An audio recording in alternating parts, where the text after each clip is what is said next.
Don jouait de la trompette depuis l'âge de 12 ans.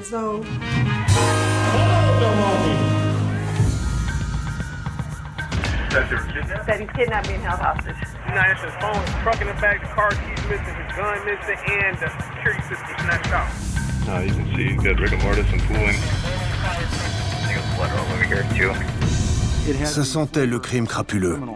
We don't know if your brother's okay or if he may be lying dead somewhere, but you don't want to talk to the police.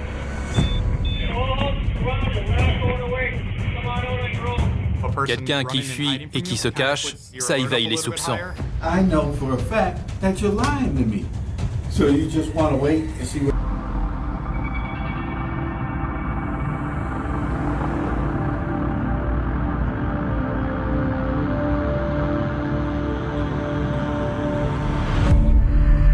I got the phone call from the lady outside. She outside, she said, man, what's up with the building? Said, what is your it? pop's restaurant door all open. There's no one there. His truck is out in the back. I called my dad like, his truck, his cell phone still going. The lady outside, she said, dude, everything open. You know what I'm saying? Like, your dad ain't nowhere to be found. À Milwaukee, dans le Wisconsin, un homme vient de signaler la disparition de son père. Donald Lewis, 64 ans. Les policiers ont été envoyés sur les lieux. Un établissement appelé le Jazz Café dont Donald Lewis était propriétaire. C'est le fils de Monsieur Lewis qui a appelé. Quand quelque chose ne va pas, je le sens. Et là, je craignais le pire. À leur arrivée, les policiers s'entretiennent avec André Lewis, l'homme qui a appelé les secours. Somebody came in, basically robbed him, took him. Who told you all this? Well, we went through the neighborhood and talked. My brother did. He's still probably walking on. There we go, right here. We talked to a couple people that usually come in here on the regular. Said that my boss was here, the employee was here. So how do you know he's kidnapped? United States phone, his truck in the back, the car keys missing, his gun missing, and the security system snatched out. Lordy. André Lewis a dit que son père avait été vu dans son café plus tôt dans la matinée, que l'établissement était ouvert mais vide, et que son père était introuvable. Let me just do a walkthrough with you. Just come in here with me. And so what time did you get here today? About 1:30. So you got here at 1:30 p.m. today? Yep. Okay. All right, let's continue. Where would the cash drawer be? It's there. You already opened it? My big brother opened it. Where was that gun at? End of the counter, right under. Okay, was it loaded? It's loaded. Yeah. Where's the security system at? Back there. That's what it looked like. We didn't touch none of this. Okay, open cash drawer and it's empty. Security system is gone. The back door was open. See the top of the truck back here. All right, where's the basement? I just want to walk down. So the lady called you, you came out here, or did you call your mom? When she called me, I called my mom. Okay. Can we open this door? That's locked. Okay. Let me just look through here. La police a fouillé le sous-sol, mais il y avait une porte verrouillée en bas des escaliers, dont seul M. Lewis avait les clés. Donc, on n'a pas pu inspecter toutes les pièces du café. All right, we'll go up front, and then I'm going to call a supervisor here, okay? Il était déjà arrivé que des propriétaires qui viennent collecter leur loyer et qui transportent de grosses sommes en liquide soient kidnappés, volés ou tués. On se disait que c'était ce qui était arrivé à M. Lewis, qu'il avait été enlevé dans son établissement. Ça sentait le crime crapuleux.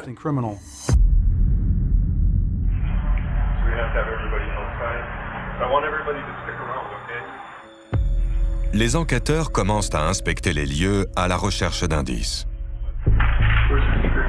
Security cameras are gone. The business is wide open. They said they did check the till, completely empty. So That means somebody took the money out? yeah, they think someone took the money. I did a whole walkthrough, boss. I didn't see anything, no like bodies of blood or anything. We're going to take one more walkthrough and just Okay. one more search, okay? Okay. So right away he tells me that he thinks his dad and the other employee are kidnapped. That they were kidnapped? That he's kidnapped and being held hostage. twice. I said, how do you know that? And he said he's been talking to people in the neighborhood. You got a locked door over here? Yeah, there's a door with the padlock so we couldn't get through. Right here. Nope. Oh, it's good. Here's a second check, you know. I know, that's good. It's recognized, I appreciate it. Les enquêteurs ont interrogé à nouveau les témoins et les membres de la famille pour en savoir plus sur M. Lewis. Okay, what's your husband's last name? Lewis? Lewis. And first name? Donald. Donald? Don D-O-N-A-L-D.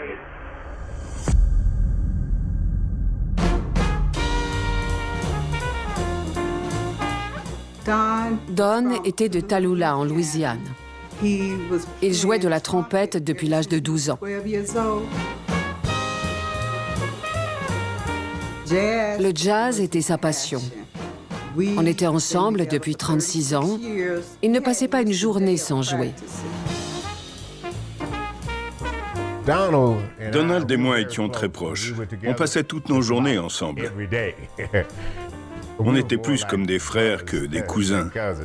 Don était trompettiste, mais il pouvait jouer de n'importe quel instrument, car il avait fait des études de musique. C'était un excellent trompettiste.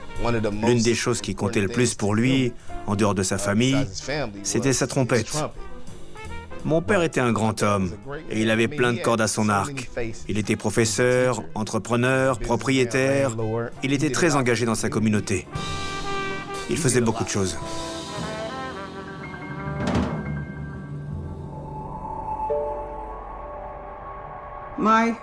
Mon fils, Dre, m'a appelé pour me dire qu'il n'y avait personne au Jazz Café. J'ai eu un coup au cœur. Je savais que quelque chose ne tournait pas rond, car ce n'était pas son genre de laisser son établissement sans surveillance. Mais j'avais bon espoir qu'il finisse par réapparaître quelque part.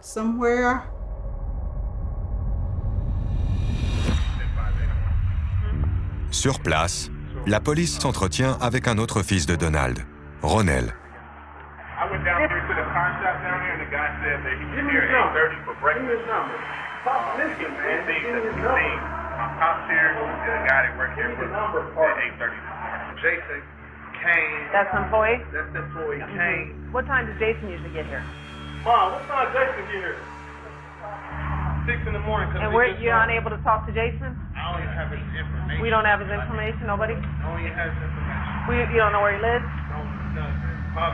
How long have you guys known him? I physically don't know him. I just know him as an employee. When I come in, stop in, but he's been here for about what? How long Jason been working here? 5 months? About 5 months. On voulait absolument mettre la main sur Jason Small, l'employé qui était introuvable à ce moment-là, mais qui était la dernière personne à avoir été vue avec M. Lewis. On ne savait pas ce qui lui était arrivé.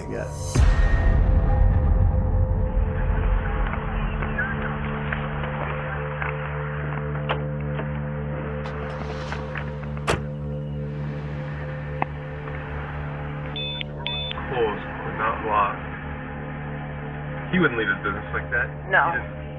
Oh, gun is gone. There's a gun that's missing, he told me. What's missing, dude? A gun. Somebody fucking... Yeah, I don't have nothing on Jason, how old he is, if he's a black male. None of them have Jason's information. Then when he came here at 8:30 this morning, Jason was here with their father, running the business as normal. But, so I said, have we been able to contact Jason? None of them have their phone number, his phone number, so that's what they were just trying to do, is try to find some lady friend of his to see. Le fils de Donald parvient à joindre l'ami de Jason Small par téléphone. Did you find anything on Jason? Try it again, Mark. Go ahead, talk. I called his phone, and I'm like, where you at? Show me, because they robbed the place, they took the gun, and they took the camera, they took the monitor to the camera. She's talking about Jason, right? Yeah. Cette personne avait eu une conversation avec M. Small, puis le téléphone avait coupé. On en a déduit qu'il avait disparu, lui aussi, avec Donald Lewis. Après ça, on s'est dit, bon, on a peut-être un autre enlèvement sur les bras. On n'avait pas une minute à perdre, car s'ils étaient blessés, Plus vite on les retrouverait, plus vite on pourrait les aider. Les enquêteurs ont compris que pour trouver Donald Lewis, ils vont devoir trouver Jason Small. Jason était une connaissance de Don. Don l'avait pris sous son aile. Jason a commencé à travailler pour lui. C'était quelqu'un de discret. J'étais inquiète pour Don et Jason. Je ne savais pas ce qui s'était passé. Mais j'ai tout de suite pensé que quelqu'un était entré dans le café et les avait forcés à partir.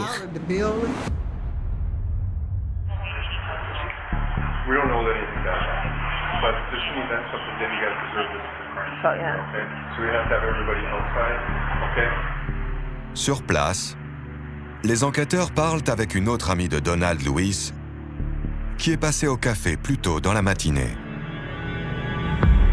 Okay, so you're the one that called Mr. Andre? Yeah, I called him through the messenger on Facebook. Okay. Then I was able to let him know what was going on. So I asked him what was going on. Okay, so what time did you folks come over here and what did you see here? The guy that worked at this shop right here, he's been in the neighborhood forever. And bro, What time was it? well, 12:30? 12:30. So when I opened up the door, I didn't see nobody. Yeah. The guy at the shop was coming back and forth. When I opened the door, he was coming forth. And he said, God not here. And the business is open. So I'm like, he's not here. He said, no, he's not here. So I went to the women's bathroom. I went to the men's bathroom. No guy. So that's when I was like, this is strange, so the business is open. So we all left out together. Me, him, and another guy. They've been in the neighborhood forever. You know this guy's name at the auto shop? Ambrose. His name is Ambrose. Ambrose. D'après cette femme, Ambrose a dit avoir vu quelqu'un d'autre plus tôt ce matin-là dans l'établissement. Tall, dark-skinned, late. So Jason came. That's employed? That's the employee. Came and opened the door. That's the end of the story. La police m'a appelé plus tard pour me dire « Il y a un problème. Don a disparu et Jason aussi. » Moi, je leur ai dit non. Jason était là tout à l'heure. Jason est une femme. Elle avait le teint mat, elle était jeune, entre 25 et 30 ans. Il fallait qu'on détermine qui était cette personne et qu'on aille l'interroger. Ne disposant d'aucun élément pour identifier cette jeune femme, les enquêteurs s'intéressent de plus près à Jason Small et ils trouvent son adresse.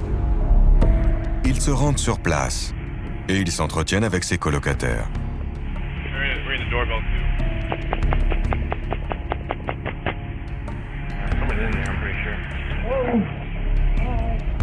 How's it going, ma'am? Can we come in and talk to you for a second?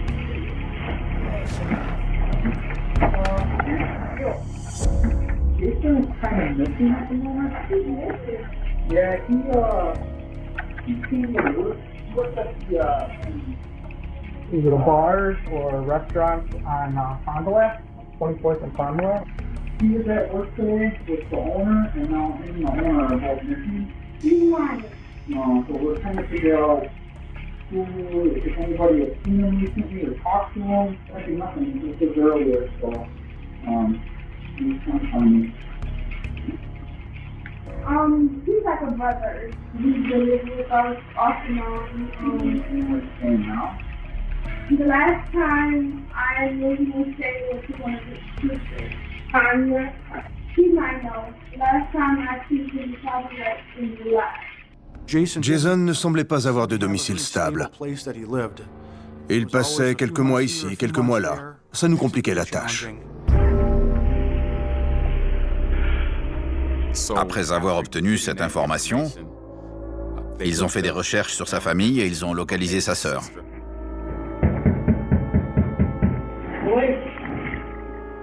Les policiers ont trouvé la porte ouverte. Ils sont entrés sans savoir s'il y avait quelqu'un ou s'ils allaient trouver M. Lewis ou Jason Small.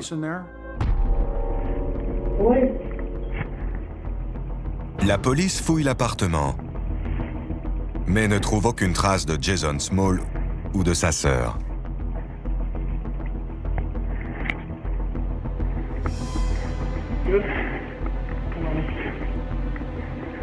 Il était inoccupé. Il n'y avait personne, ni aucun indice sur l'endroit où il pouvait se trouver. On avait de plus en plus de soupçons. Les policiers parlent ensuite à un voisin.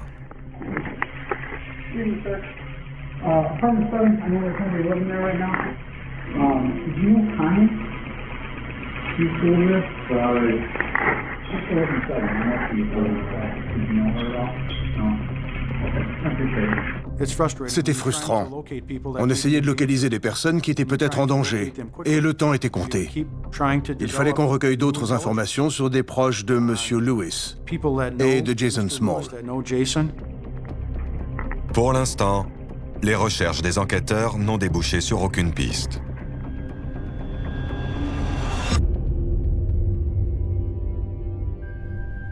Plus le temps passait, plus ça devenait réel. Même si je ne voulais pas y croire. Il ne pouvait pas disparaître comme ça. On était tous très inquiets, mais je gardais espoir. C'était peut-être pas aussi grave qu'on l'imaginait.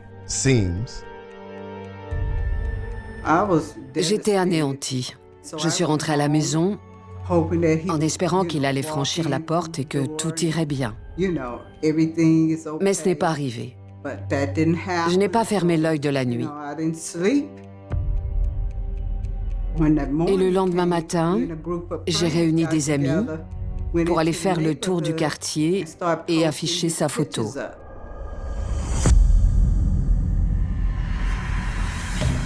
À présent, les enquêteurs tentent de localiser les membres de la famille de Jason Small pour savoir s'ils ont des informations sur sa disparition.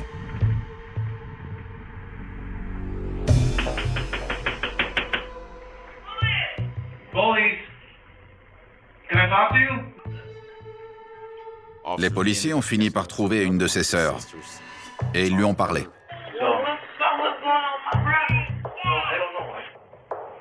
Le frère de Jason Small arrive alors à l'appartement.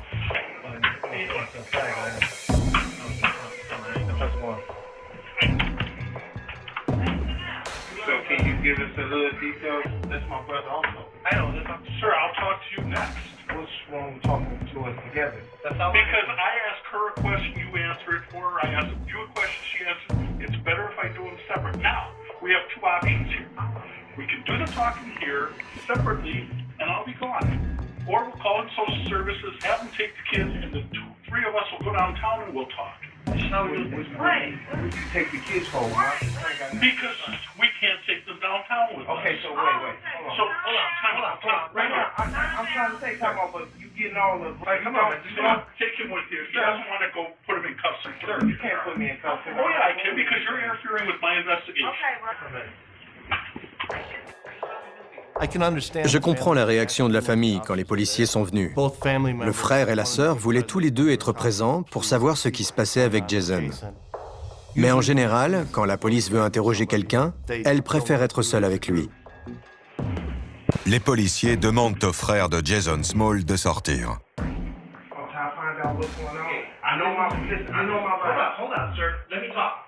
We're here for your brother's benefit. Okay? I understand that. Okay, you're not a suspect, so I understand. Why won't you cooperate? Because I want to know what's going on. Before I give you any type of information about me or anything, I need to know what's going on. La famille ne savait pas ce qui se passait. Et les policiers, eux, étaient à cran. L'ambiance était forcément tendue.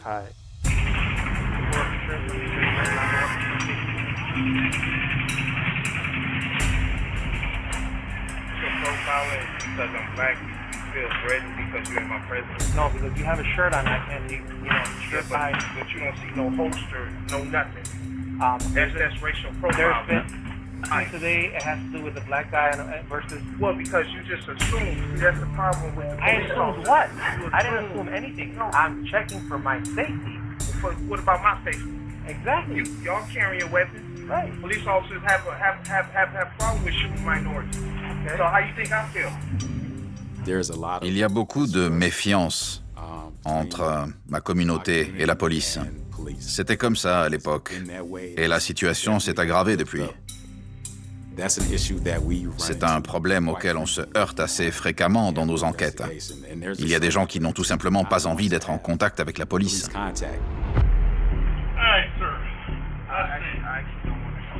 Let's take him down. Sir, there's no reason for it. We're trying to help your brother. We don't know if your brother's okay and nothing much is happening, or if he may be lying dead somewhere, but you don't want to talk to the police. Well, because you've been aggressive. If you could talk to me in the, I tried. If you can lower your tone and talk to me there like a human being, then that's fine. When was the last time that you saw Jason? A while ago. Haven't seen him for a couple of months. So the two of you aren't all that close. No, we close. I'm just, you work and I work. Il a dit, je n'ai pas vu Jason, mais allez voir ma sœur, elle l'a vu récemment. Donc, après avoir obtenu cette information, ils ont localisé une autre de ses sœurs et ils sont allés chez elle.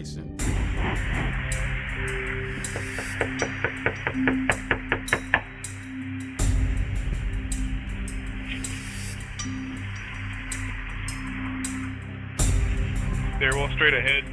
Closed door to the right. Okay, so it's a common hallway? Yeah.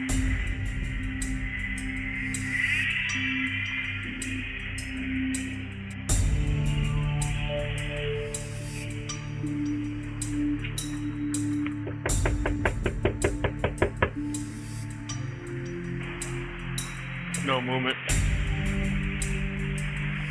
Want to knock the side door? What's it? Knock the side door?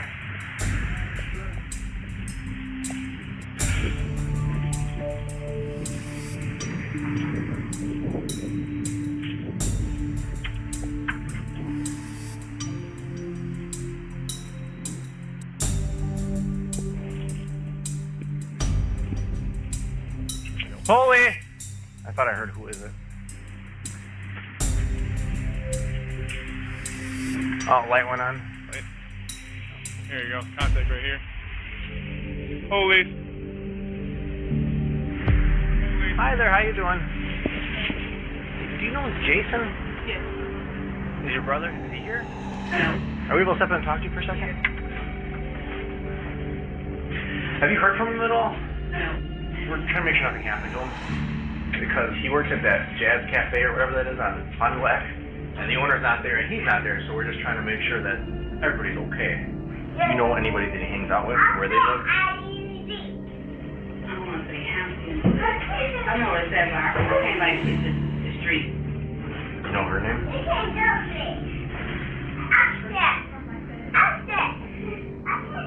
You know anything else? Like her last name or anything like that, or how old she is? Okay, so you know where's Latrice?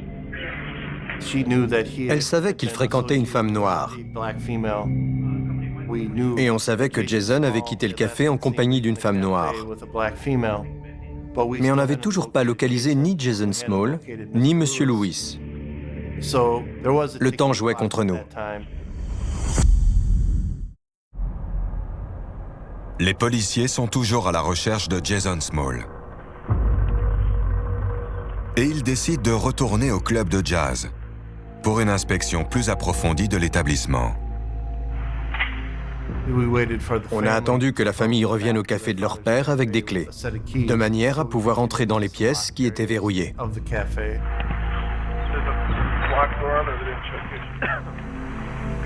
Il y avait un local à l'arrière du café qu'on voulait inspecter, car on pensait que personne n'avait fouillé cette pièce la veille au soir.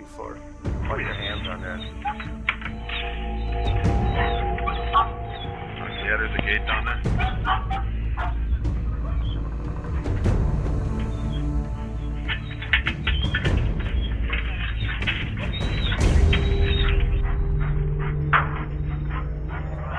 Go ahead and let the dog get ahead of me. Got a locked door over here. Alright, I'm gonna come to that. Where's your locked door? Oh, here it is. Come here, Rocky.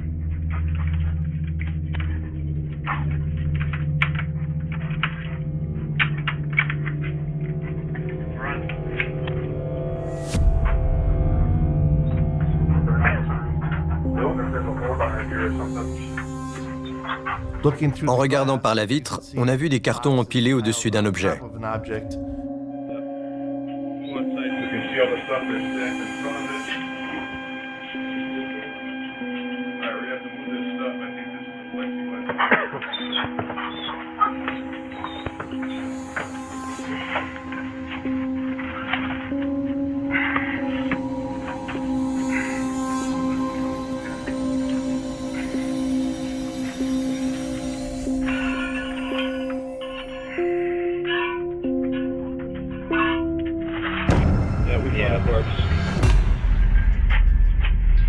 No signs of life, right? No, you can see you've got rigor mortis and pooling. They got blood all over here too. All the cleaning stuff's here too. All right, phone that we were looking for now. See if it's going off. I'm letting Jack know when it's about. They were here yesterday. He said, I feel like we missed one. I said, hey, brother, you have yeah. Camera's off. Camera's off. L'individu était décédé depuis au moins 24 heures. Il avait reçu une balle dans le torse et 2 autres dans le dos. La scène semblait avoir été nettoyée parce qu'il y avait des bidons de produits d'entretien un peu partout dans le sous-sol. Dans la poche de son pantalon se trouvait un portefeuille contenant des papiers d'identité et des cartes de crédit au nom de Donald Lewis.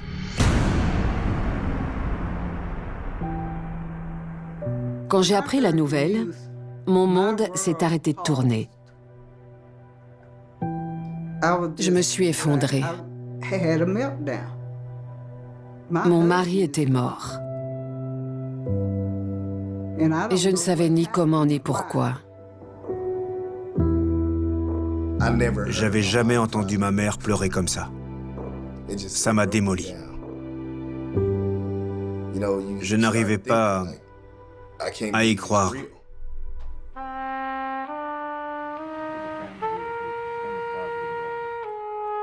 Il y avait beaucoup de monde à son enterrement. Don était connu en tant que musicien, il était très apprécié. C'était quelqu'un d'adorable. Ceux à qui il avait appris la musique étaient là. C'était très dur de ne pas pleurer à chaudes larmes. Mais on ne pouvait pas se le permettre. Il fallait tenir bon pour la famille.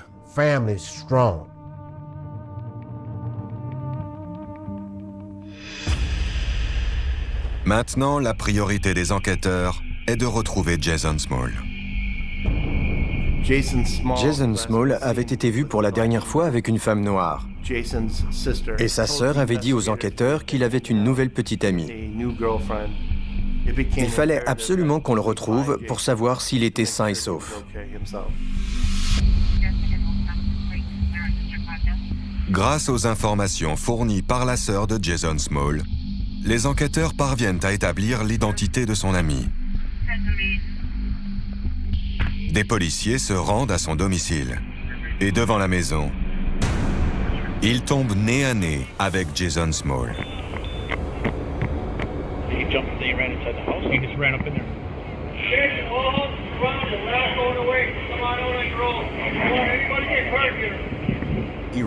Il a couru à l'intérieur de la maison pour se cacher. C'était bizarre, étant donné qu'on le recherchait parce qu'il était porté disparu. Pourquoi se cacher?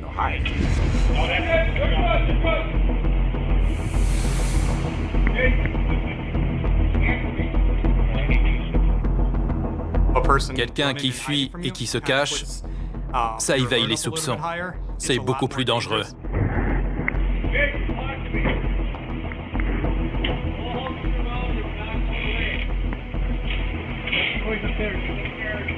Les policiers ont entendu quelqu'un courir dans la maison.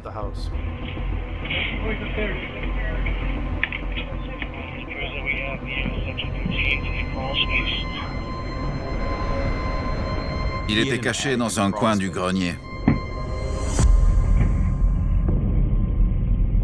Il a fini par sortir. Et vu son comportement, il a été arrêté pour entrave à la justice. C'est alors que la propriétaire de la maison arrive sur place. Hello. I need to know what's going on in my Okay, that's fine. property. We'll do that. We'll do that. Elle voulait savoir pourquoi on était là et qui on recherchait. Je ne pense pas qu'elle savait qui était Jason Small. Mon collègue et moi avons été envoyés sur place pour obtenir son accord afin de pouvoir fouiller la maison et rechercher des preuves éventuelles. Didn't need my permission to do it, right? You just did it. You just did it, right? So now all of a sudden you say I need a search warrant to go a little further. And then you tell me not to come a certain feet within my house, which is my house. And you're concerned about my safety, not saying that I trust you, because I really don't trust you with my safety. You know, I trust me more than I trust you. Wait, ma'am. Yeah, I can't give you details regarding the investigation. We're asking her to take us 2-3 hours to get a search warrant. Exactly. I got to tell you, if somebody was in my house and I wasn't home, I'd be like, go in, get them. I get it. She's so nervous and upset because it's not interference, but violated.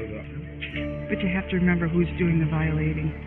Après une longue négociation, les enquêteurs ont enfin gain de cause et ils peuvent finir de fouiller la maison.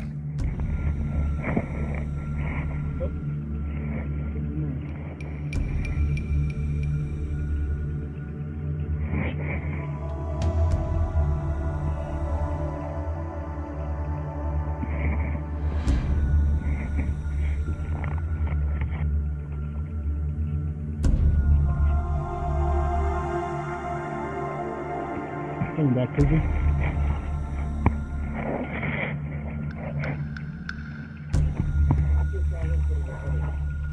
Yeah, somebody's definitely walking over here. Yeah.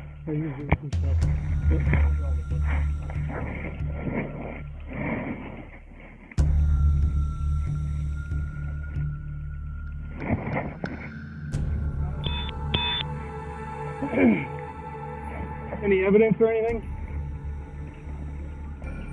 But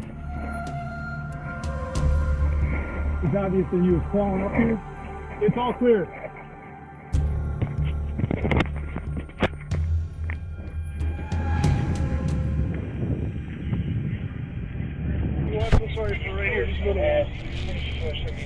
J'ai regardé sur ma gauche et j'ai vu une poubelle.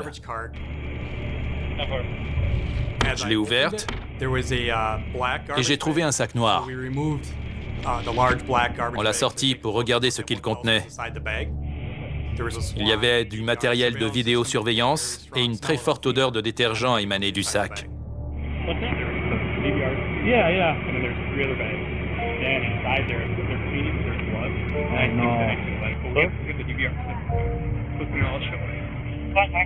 Can't wait to plug it in. You might get some kind of gruesome murder right on the video.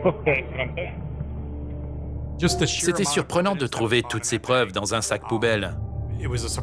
C'était la première fois que ça m'arrivait. Les policiers repèrent également une femme devant la maison. Elle dit être l'amie de Jason.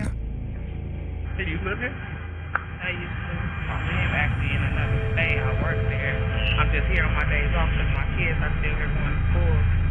He told me to keep you separate from everybody. Yes, do you have an ID on you?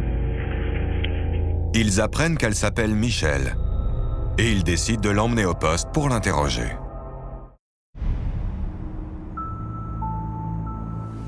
Who was at the house with you today? Jason. I do not, but I don't know anything that's going on. He didn't tell me anything. He didn't seem different. And he saw the cops, like he saw him, and he ran. And when I saw him, my kids were still in the back seat, so I ran outside. Okay. And how long have you known Jason? I want to say like a month and a half. Okay. Now, Jason, is that your boyfriend? No.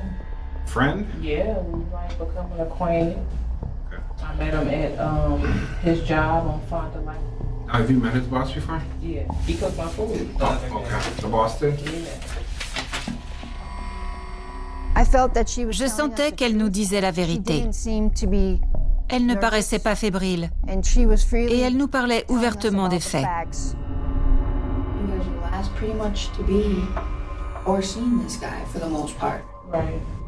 When you were at the cafe just to pick him up? Yes. I was texting him from the car, I was calling him from the car. So I was trying to wait. I kept calling and he kept saying, I'm coming, I'm on my way, I better just wait a couple minutes. So. Le jour de l'homicide, elle a trouvé qu'il avait un comportement bizarre. Elle était énervée contre lui car elle avait attendu au café pendant 1 heure. And then you went inside for just once. When I went inside, he said, okay, I'm just finished sweeping the floor. I was watching him mop and sweep the kitchen floor. Like not the normal cleaner or something? No, it was like fragrant cleaner. It was like, it smelled real floral in there. He gets in the car and I say, well, is your boss coming? You know, to lock the place or whatever. He says, no. He said they had words about his pay. He said that we had words because I told him he's not going to use me. Pour elle, il était clair qu'ils ne s'entendaient pas. Leur relation était de plus en plus tendue. What are you thinking at this point? Do you think something's up? I think that I knew he was in the back of this restaurant for a while.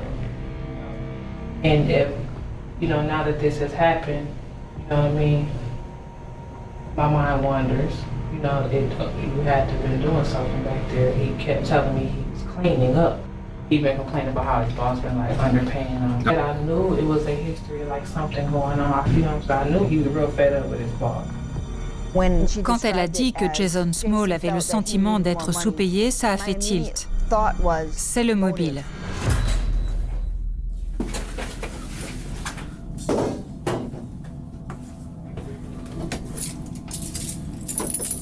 So, how you doing? All right. Mike. Here. All right. So, you know who Don Lewis is, correct? Yeah, that's my boss. So, when was the last time you were at the cafe? I opened up with Don. Don came and picked me up. He was at the bar? I mean, at the cafe? Yeah. So, did you know Don was missing?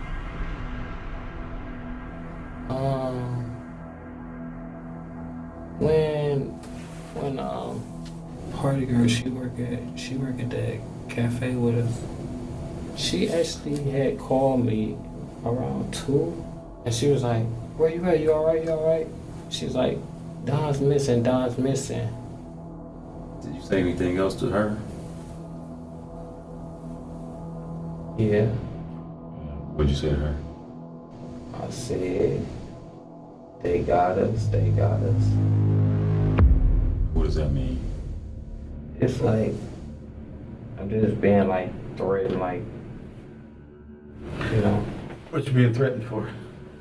Yeah, well, what is it that we dealing with here? Y'all are dealing with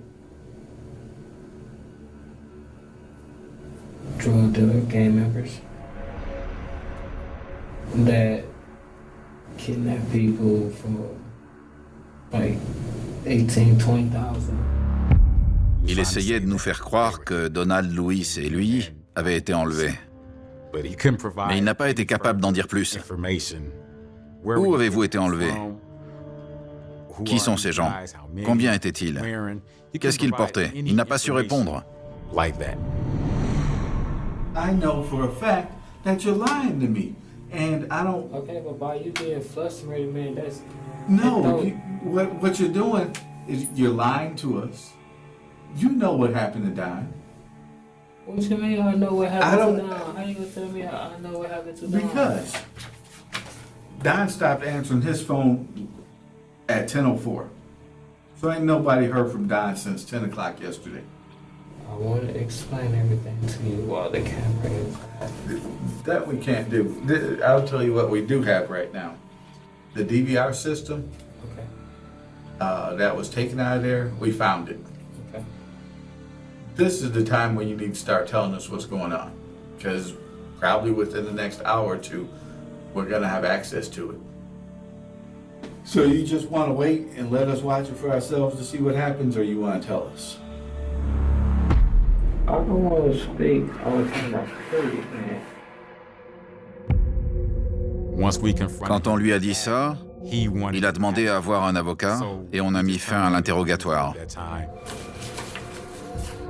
Jason Small n'a pas avoué. Et les enquêteurs savent qu'ils n'ont pas assez d'éléments pour l'inculper jusqu'à ce qu'ils visionnent les images de vidéosurveillance. La vidéosurveillance montre M. Small et Donald Lewis à l'intérieur du Jazz Café ce matin-là. On les voit discuter et s'affairer.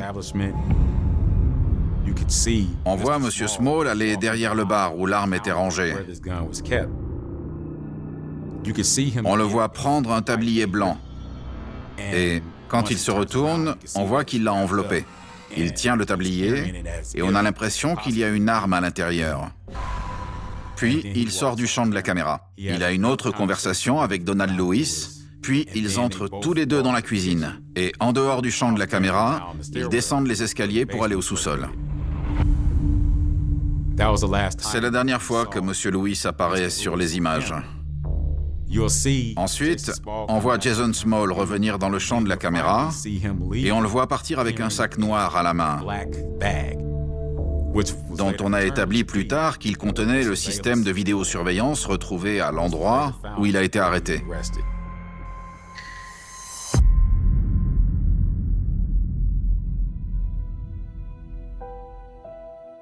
Jason Small est arrêté et inculpé du meurtre de Donald Lewis. C'est malheureux. Cet homme a été tué à cause d'une histoire d'argent. Monsieur Small estimait qu'il n'était pas payé correctement. Et il s'est donné beaucoup de mal pour dissimuler son acte. Le 9 juillet 2018, Jason Small est reconnu coupable et condamné à la prison à perpétuité sans possibilité de libération conditionnelle. Le plus important, c'est de permettre à la famille de faire son deuil. Vous ne pouvez pas faire revenir l'être cher que vous avez perdu, mais au moins vous savez que la personne responsable est à sa place, en prison.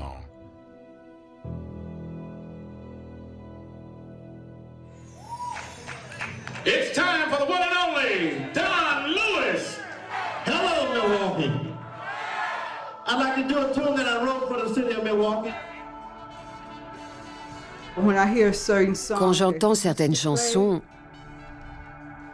qu'il avait l'habitude de jouer, je pense à lui. Et ça me rend triste.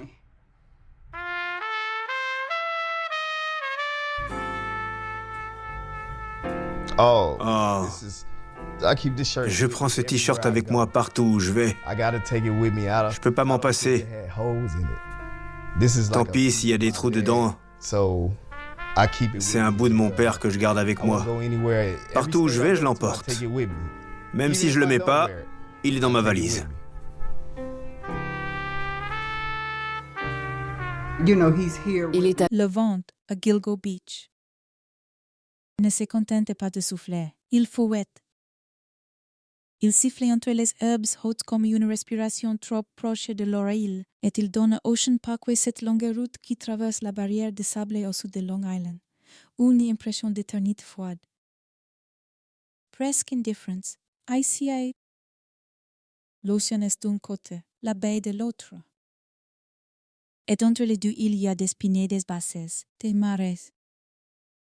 Des dunes, un paysage assez vaste pour avaler un secret sans même échanger des couleurs. Pendant des années, des gens sont passés la sensée d'outre-cuise longue entre une frontière invisible.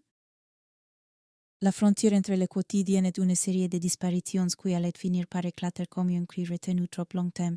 ABC 30 Fresno, 1. Tout commence officiellement par une absence qui ne devait être qu'une disparition parmi d'autres. Au printemps 2010, une jeune femme nommée Shannon Gilbert disparaît après avoir été vue dans le secteur d'Oak Beach, une communauté sur la barrière insulaire. Les détails de cette nuit-là les appellent les déplacements. Les peurs, les versions qui s'affrontent deviennent très vite une nouille. Parce que dans les affaires de disparition, la réalité n'est pas seulement ce qui s'est passé. C'est aussi ce qu'on comprend trop tard. La recherche de Shannon, qui devait être une opération ciblée, va ouvrir une porte sur quelque chose de bien plus vaste.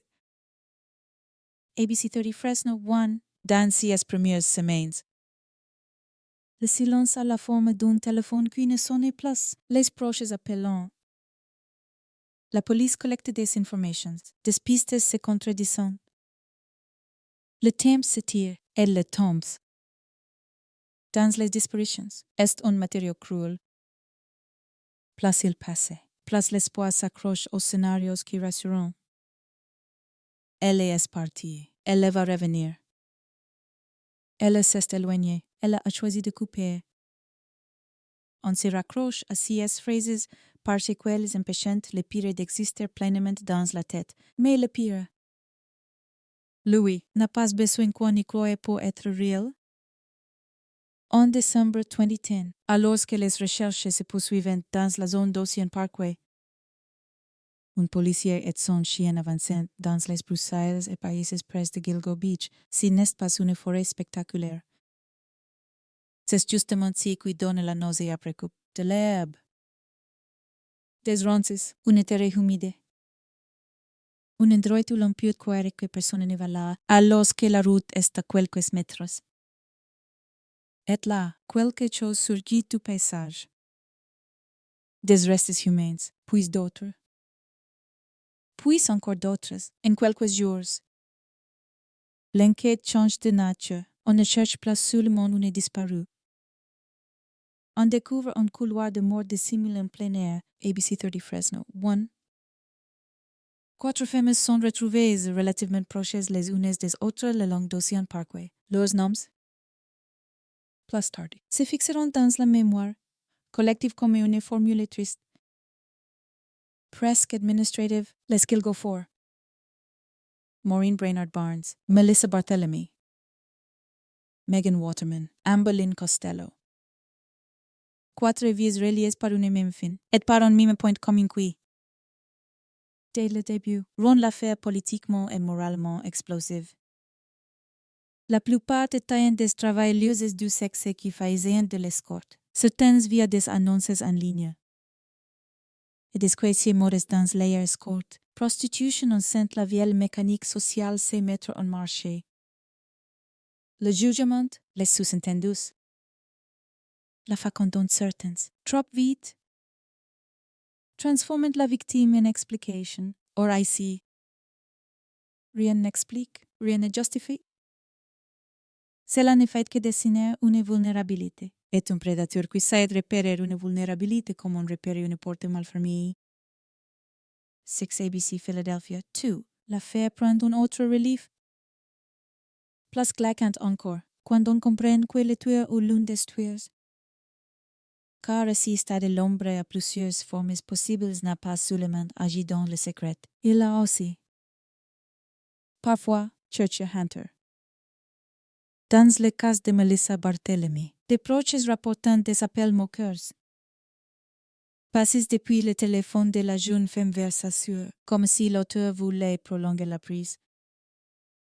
Même après la disparition. Cette dimension, la présence du tueur dans la douleur des familles fait basculer l'histoire dans un territoire psychologique plus noir. Si n'est plus seulement une série de morts, et c'est une série de contrôles, une façon de dire je peux vous atteindre même quand vous ne me voyez pas. Wikipédia 3. Et pourtant, malgré le choc, la découverte des 4 corps n'apporte pas immédiatement la clarté qu'on espère. Elle apporte une certitude, il y a des meurtres, mais elle ouvre aussi une question immense. Depuis combien de temps? Combien? Qui d'autre? Car une fois que la terre parle, on ne peut plus lui demander de se taire. Les recherches s'étendent. Les équipes reviennent réticentes. Foilant, et la route d'Ocean Parkway commence à ressembler à une ligne de cauchemar sur la carte. Au printemps 2011, de nouvelles découvertes surgissent dans la même zone générale. D'autres restes, d'autres victimes. Et l'affaire cesse d'être 4 femmes retrouvées pour devenir une mosaïque plus complexe et plus effrayante, avec des profils différents. Des dates supposées différentes, des identités parfois inconnues pendant des années. Parmi ces victimes figurent notamment Jessica Taylor et Valerie Mack associées à des restes, retrouvées à des endroits distincts, ainsi que des victimes non identifiées à l'époque. Don Asian Doe est une femme surnommée Peaches et son enfant. Chaque nouveau fragment ajoute une question plutôt qu'une réponse. Est-ce qu'une seule main? Une seule logique? Une seule période? Ou plusieurs histoires qui se sont superposées au même endroit comme des couches de silence. ABC News 4. C'est ici que Gilgo Beach devient place Kunlu, un symbole de ce qu'est la mer. Le sable et les broussailles pouvant cacher à quelques minutes de quartiers densément peuplés. Le contraste est brutal. Long Island évoque des banlieues, des plages d'être. Des maisons alignées, la proximité de New York. Et pourtant, au bord de cette normalité, il y avait un couloir où des corps ont été déposés comme si la route allait. Mais me servait de repérer. Cette idée la répétition d'une adroitesse pas en détail. Elle suggérait une familiarité, une confiance du prédateur, une certitude que les lieux lui appartiennent à ce pour qui lui reviennent, et c'est ce qui glace. La répétition est rarement l'effet du hasard dans les familles. La douleur se divise en deux temps. Le premier temps est latente. L'espoir, l'énergie qui s'épuise à force de chercher. Le second thème, celui que peu de gens imaginons, est la découverte publique. Car quand une affaire devient médiatique, les proches ne vivent pas seulement en doué, ils le vivent en direct. Sous les projecteurs, avec des inconnus qui commentent, avec des théories qui circulent, avec parfois des accusations implicites sur les choix de vie des disparus. Certaines familles se battent alors sur deux fronts, obtenir des réponses et protéger la dignité de celles qu'elles ont perdues et l'enquête. Elle avance dans un brouillard où se mêlent la pression médiatique, les ressources disponibles, les rivalités institutionnelles, les erreurs possibles, les angles morts. L'affaire de Gilgo a longtemps été marquée par des controverses sur la manière dont elle a été conduite, sur les lenteurs, sur les sentiments que tout n'a pas été fait avec la même intensité qu'on aurait exigé ailleurs, sans entrer dans le labyrinthe des responsabilités individuelles. Une chose est sûre, au fil des années, le dossier a eu besoin d'être relancé. Repens!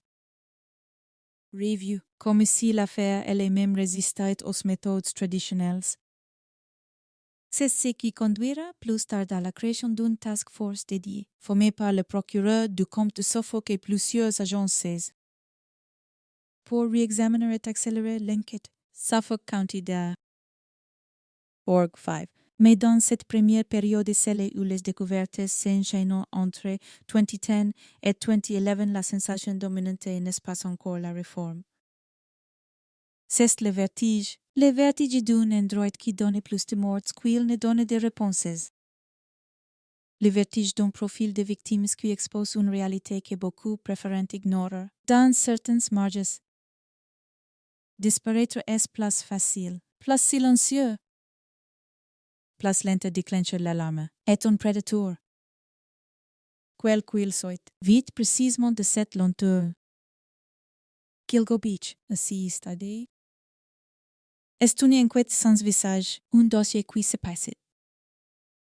Un nombre de victimes qui se tirent, des familles qui se croisent sans se connaître.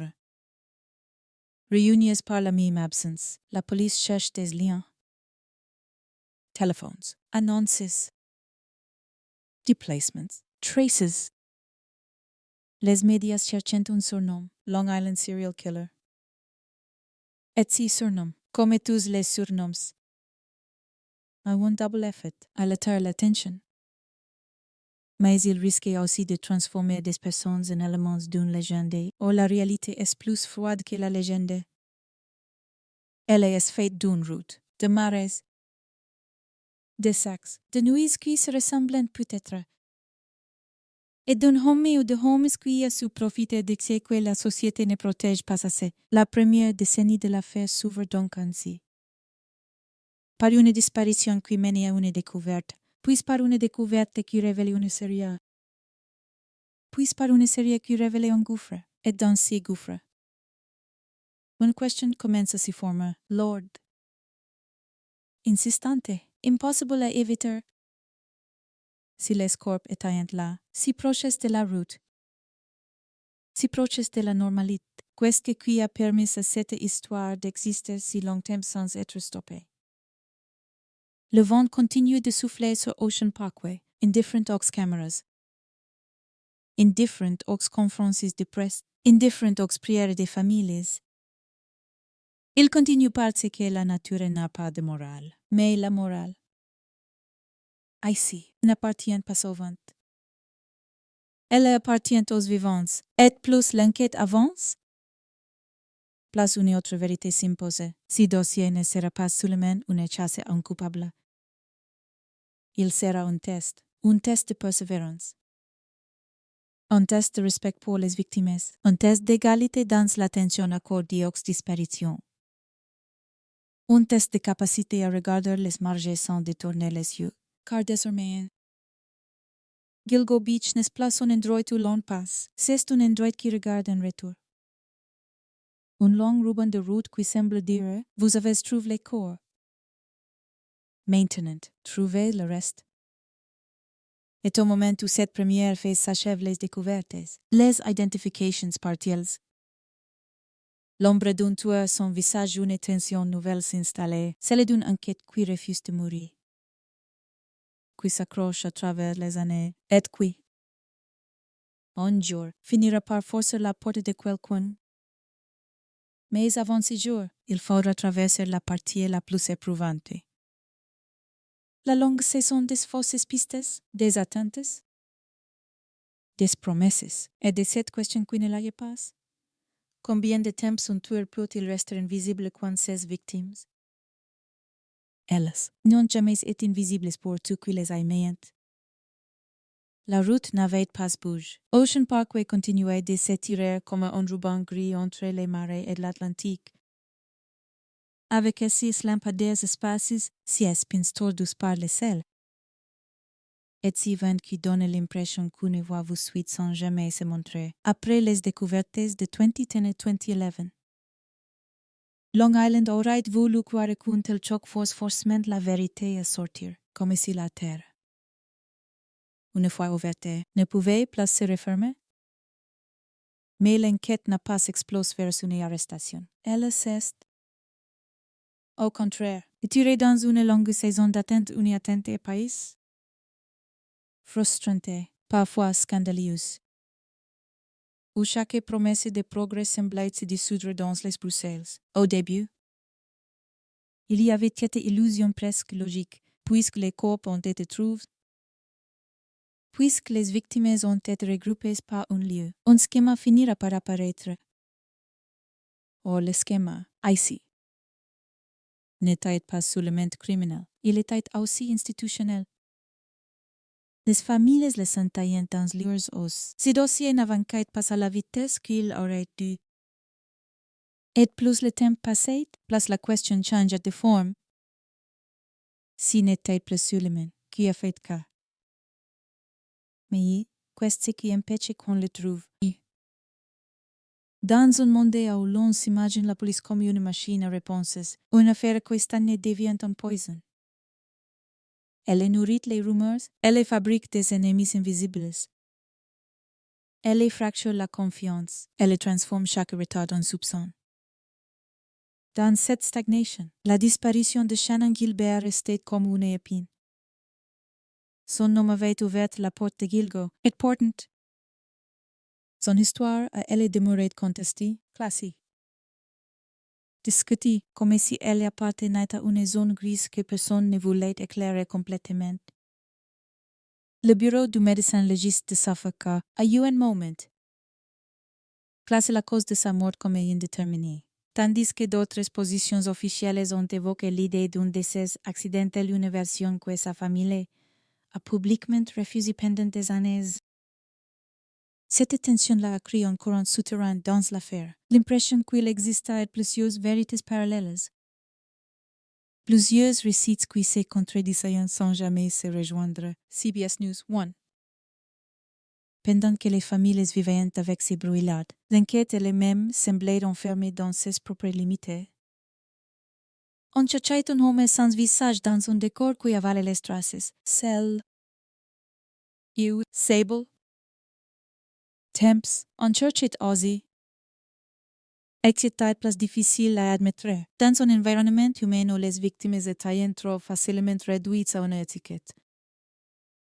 Dès qu'on prononçait le mot escorte, on sentait la vieille mécanique sociale se mettre au travail. Celle qui transforme la vulnérabilité en justification implicite, celle qui rend une disparition moins urgente aux yeux de certains. Or l'urgence dans ces affaires. N'est pas un oxymoron. C'est la différence entre une piste chaude et une piste morte. La décennie avant-quête et l'affaire Gilgo devenait ce que les dossiers non résolus deviennent toujours. Une cicatrice ouverte dans la mémoire locale. On en parlait au supermarché. Au comptoir d'en bas, dans les maisons où des parents répétaient à leurs enfants des consignes qu'ils n'avaient jamais eu besoin de formuler auparavant. Le tour ou l'idée du tour prenait une place dans l'imaginaire de Long Island, une place dangereuse parce qu'elle mélange l'horreur réelle et le folklore. Quand un dossier se tire trop longtemps, il devient un récit de peur que l'on se raconte pour se protéger. Et si le récit finit par déformer les victimes elles-mêmes, on retient un surnom, on oublie un sourire, on retient une plage, on oublie un évier, mais dans les coulisses, l'affaire n'était pas seulement lente, elle était entravée. Avec le temps, des controverses ont entouré la gestion de l'enquête et l'atmosphère au sein des autorités locales. L'un des noms qui a fini par hanter l'arrière-plan du dossier, si n'est pas celui d'un suspect, mais celui d'un responsable, James Burke. Alors figure importante au sein de la police du comte, qui a ensuite été condamné au niveau fédéral dans une affaire distincte d'agression et d'obstruction. Le fait même que le ministère de la Justice décrive une obstruction sur plusieurs années dans un autre dossier a alimenté, dans l'opinion. Une idée corrosive. Si l'institution peut se protéger elle-même, quoi-t-elle laisse se perdre dans une enquête aussi sensible? Department of Justice 2. Cette atmosphère a eu une conséquence concrète et symbolique. L'implication officielle du FBI dans l'enquête sur Gilgo n'a été annoncée qu'en décembre 2015. Pour une affaire de cette ampleur, ce moment a ressemblé à une vue tardive. On allait enfin mettre plusieurs agences autour d'une même table, enfin casser des frontières bureaucratiques qui, pendant des années, avaient pour ralentir la chasse. Wikipédia 3. Et pourtant, même quand des renforts arrivent, une enquête n'avance pas par magie. Il faut des méthodes, des priorités, une mémoire précise et surtout une volonté de revenir sur ce qu'on croyait acquis. Les années 2010 ont été pleines de work presque une piste. Presque un lien, presque un témoin décisif.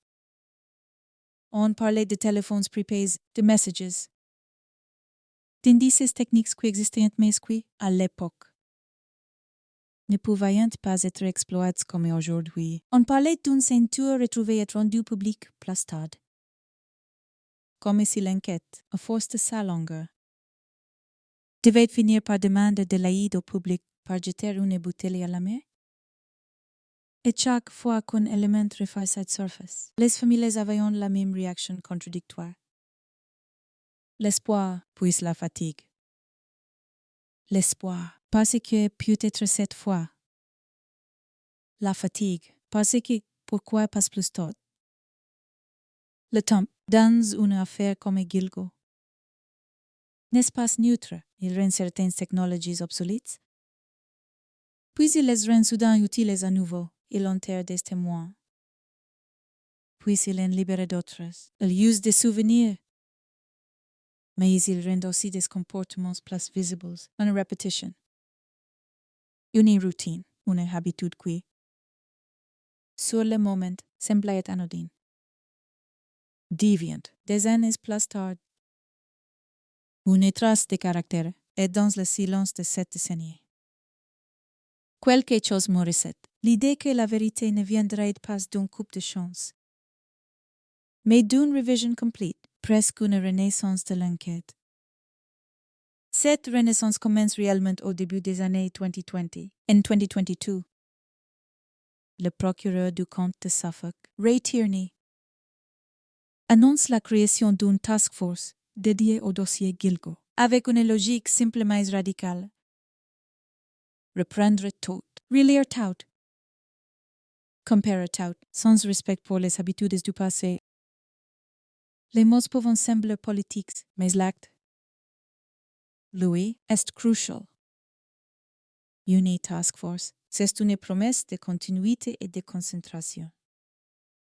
Le contraire du dossier qu'on ouvre puisqu'on referme au gré des urgences, Suffolk County de Org 4 dans le même élan. Les autorités mettent davantage l'accent sur ce que le siècle sait, faire de mieux quand ils les bien utilisent. Relier des téléphones à des lieux, relier des habitudes numériques à des horaires, relier des déplacements à des opportunités, relier des fragments biologiques à des identités. C'est là qu'on comprend à quel point une enquête peut changer de nature. On ne cherche plus seulement un homme dans la nuit. On cherche une signature au milieu des données, et puis il y a un détail. Presque narratif tant il ressemblait à un fil rouge qui revient avec insistance. Une description de véhicule associé à la disparition d'Amberlyn Costello, une première génération de Chevrolet Avalanche, évoquée par un témoin proche de la victime. À l'époque, ce type de détail se perd facilement. Combien de pick-ups sur Long Island? Combien d'hommes derrière un volant? Mais avec une task force qui recoupe, si dit-il cesse d'être une anecdote, il devient un pivot. Parce qu'un pivot. Dans une chasse, si n'est pas forcément une empreinte parfaite. C'est parfois une simple information assez concrète pour réduire le monde. CBS News 5. Le dossier bascule alors dans une phase plus silencieuse et encore que la décennie précédente, la phase de surveillance. Et la surveillance a une dramaturgie particulière, par laquelle se déroule sans bruit. Aucun ruban de police, aucun titre en une. Seulement des gens qui observent, qui vérifient. Qui comparent, on collecte des données. On fait des demandes légales, on aligne des cartes. On cherche des correspondances entre des téléphones prépayés et des lieux précis Massapequa, Manhattan entre des horaires de contact et des habitudes de déplacement. Dans une enquête de série, chaque correspondance ressemble à une respiration qui s'accélère. Pas encore une preuve, mais un signe que la forêt commence à laisser entrevoir une clairière. Et quand l'attention se focalise enfin sur un homme, le tout se construit comme une architecture. Pas une intuition, pas un portrait robot fantasme. Une architecture de faits, éléments de téléphonie. Habitudes, déplacements. Et surtout, des preuves matérielles qui commencent à parler avec les outils d'aujourd'hui. Les autorités décrivent notamment l'importance d'éléments comme des cheveux retrouvés sur certaines victimes. La comparaison ADN, et même la récupération d'ADN sur des objets abandonnés les médias évoquent. Par exemple, des déchets alimentaires récupérés discrètement. Chaque détail de ce type a une puissance psychologique terrifiante. Elle signifie que même une trace minuscule, laissée sans y penser, peut devenir une corde autour du futur. CBS News 6. Au cœur de cette phase, il y a quelque chose d'humain et de glaçant, l'idée qu'elle est suspecte. Pendant tout ces temps, avec ou au milieu du monde, qu'il a travaillé, conduit, parlé, traverse les mêmes rues que tout le monde. C'est ces contrastes qui rendent les affaires comme Gilgo si transformantes. Elles détruisent l'illusion que le mal se distingue toujours du banal. ICI, le banal est le masque parfait. Et les enquêteurs, youths, doivent apprendre à regarder le banal comme une scène potentielle, une voiture garée, une routine de trajet, un téléphone qui s'allume à la même heure, un schéma qui se répète, puis vient le 2023. Et l'affaire que beaucoup croyaient éternelle se met à bouger dans le coupe comme un animal long temps immobile. Le 13 juillet 2023, Rex Horman est arrêté. Puis s'accuse de meurtres de plusieurs femmes liées au Gilgo Fort. Les autorités décrivent un dossier construit sur une combinaison de preuves. Téléphonie, elements materials. Et analyses scientifiques. L'arrestation ne répond pas à toutes les questions. Elle en crée même de nouvelles, mais elle marque la fin d'un chapitre. L'époque où le tueur n'avait pas de visage officiel, time to 7. Et dans l'instant où un nom est enfin prononcé, l'histoire change de rythme. Pour les familles, c'est un choc différent de celui de 2010.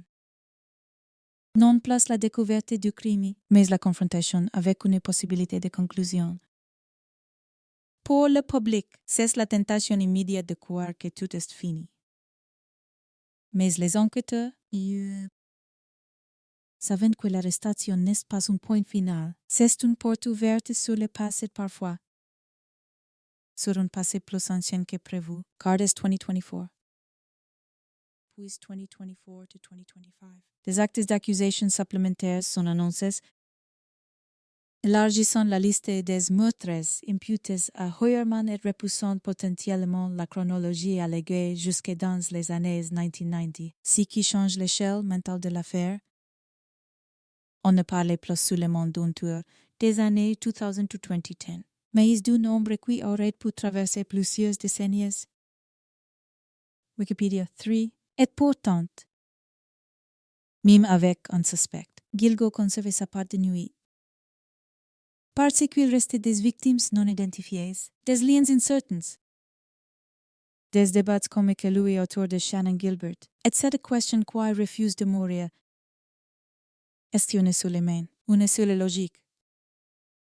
Ou un lieu qui attire plusieurs histoires d'horreur, les autorités?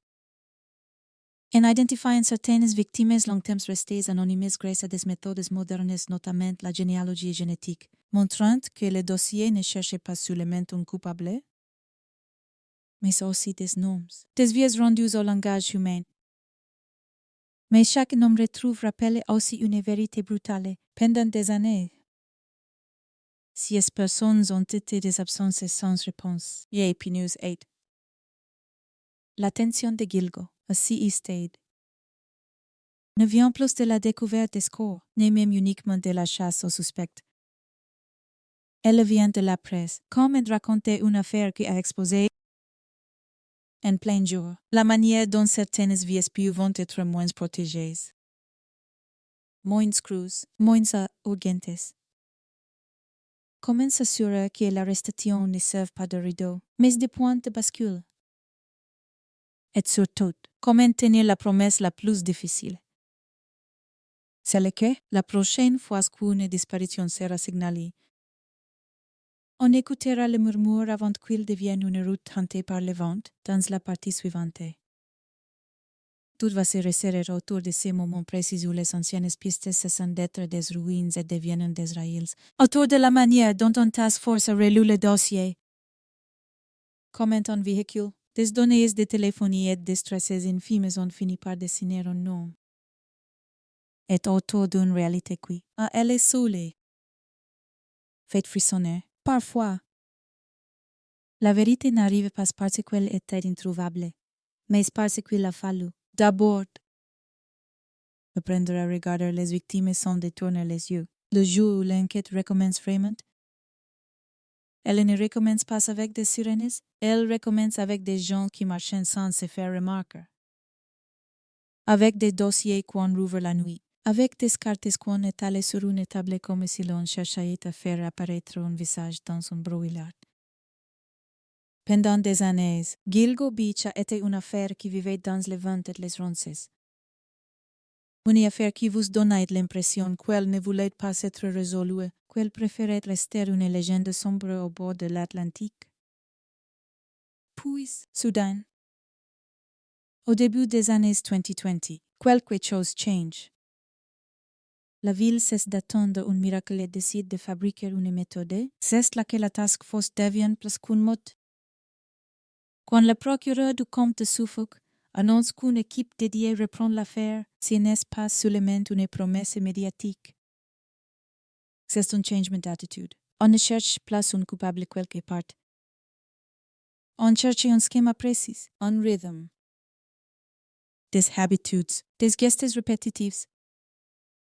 On relit les rapports anciens comme on relit un message qu'on n'avait pas su comprendre la première fois. On revient sur les éléments qu'on avait rangés au fond d'un tiroir, comme cette description d'un véhicule qui, long temps, a ressemblé à un détail perdu dans la foule des détails, avant de devenir un fil qui tire tout le reste. Military, come on. Et l'obsession de l'équipe, si n'est pas seulement la route. C'est la manière dont les tours poussent s'approcher des victimes, les annonces, les rendez-vous. L'économie est fragile de CSVS où un message peut être une opportunité ou un piège. On recoupe les contacts téléphoniques, on observe la logique des burner phones. CES téléphones jetables dont l'utilité est précisément de disparaître. On cherche des constellations. Un numéro qui s'allume puis s'éteint, un autre qui apparaît au même moment. Des zones géographiques qui se répètent, et ce qui était autrefois une masse informe de données devient soudain lisible. Parce que la technologie et la patience savent désormais faire quelque chose de redoutable, relier. Dans cette phase, l'enquête a une dramaturgie silencieuse. Il n'y a pas de confrontation grandiose, il y a de la surveillance. De longues heures où l'on suit une routine, où l'on attend qu'un homme fasse ce qu'il fait toujours. Parce que c'est dans ce qu'il fait toujours qu'on trouve les preuves les plus solides, le public. Louis ne voit rien. Il continue de vivre comme si l'affaire était une cicatrice du passé, mais dans l'ombre. Les enquêteurs approchant, pas à pas, comme on approche une porte qu'on a trop longtemps laissé fermée. Et puis, il y a assez de preuves qui n'ont pas l'air de preuves quand on les imagine de l'extérieur. Une trace biologique minuscule sur une victime. Par exemple, un cheveu. Quelque chose qui aurait pu être un bruit de fond il y a 20 ans, et qui devient aujourd'hui une phrase lisible dans le langage de l'ADN.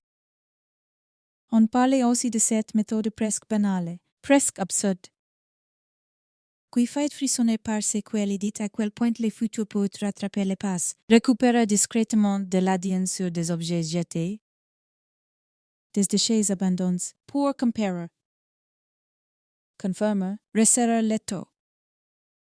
La vérité, ici, ne se regarde pas d'un coup. Elle se construit comme une serrure qu'on force avec patience. Dent par dent, pendant 6 temps. L'affaire continue de vivre dans les familles comme une douleur qui refuse la stabilité. Certaines sont attendues plus d'une décennie sans autre chose que des rumeurs, des promesses, des articles qui reviennent comme des vagues, puis se retirent.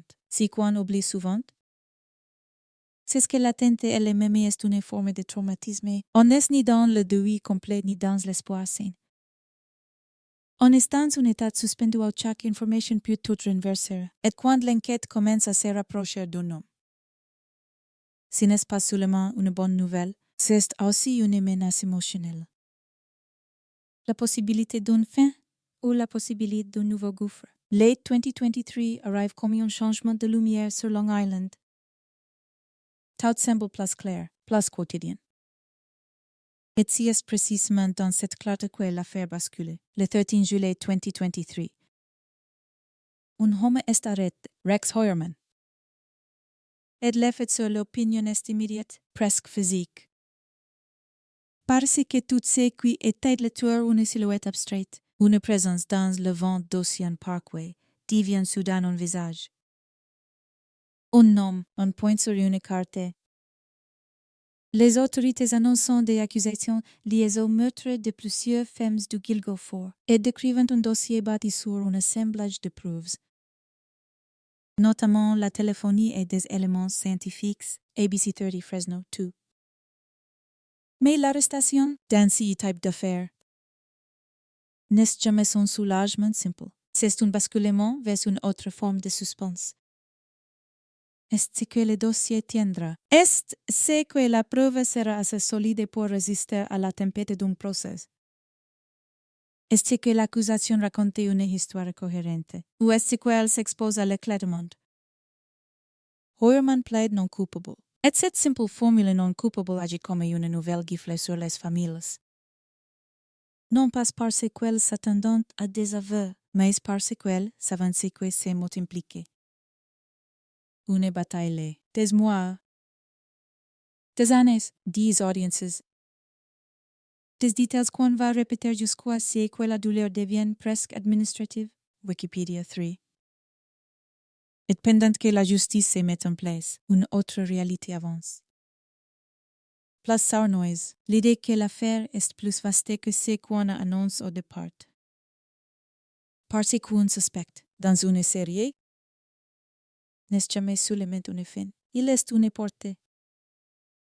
Une porte sur des habitudes, sur un passé. Sur d'autres disparitions, sur d'autres zones. Très vite, les développements se multiplient. Les enquêteurs élargissent le regard. Et les autorités annoncent ensuite des actes d'accusation supplémentaires, ajoutant d'autres victimes aux charges, ce qui transforme encore l'échelle mentale du dossier. Là où le public vote une histoire des années 2010, le dossier laisse entrevoir une chronologie plus longue, plus lourde, comme si l'ombre avait pu traverser davantage d'années qu'on ne voulait l'imaginer. Wikipédia 3. Ce moment est profondément transformateur. Parce qu'il oblige à revoir toute la manière dont on parlait de Gilgo. On croyait tenir un androïde dans schema. On comprend contient peut être une logique plus vaste, et la logique plus vaste. C'est aussi celle de l'invisibilité. Les victimes n'étaient pas invisibles pour leurs proches. Mais elles ont été traitées comme si elles pouvaient l'être par le monde, à mesure que l'affaire avance.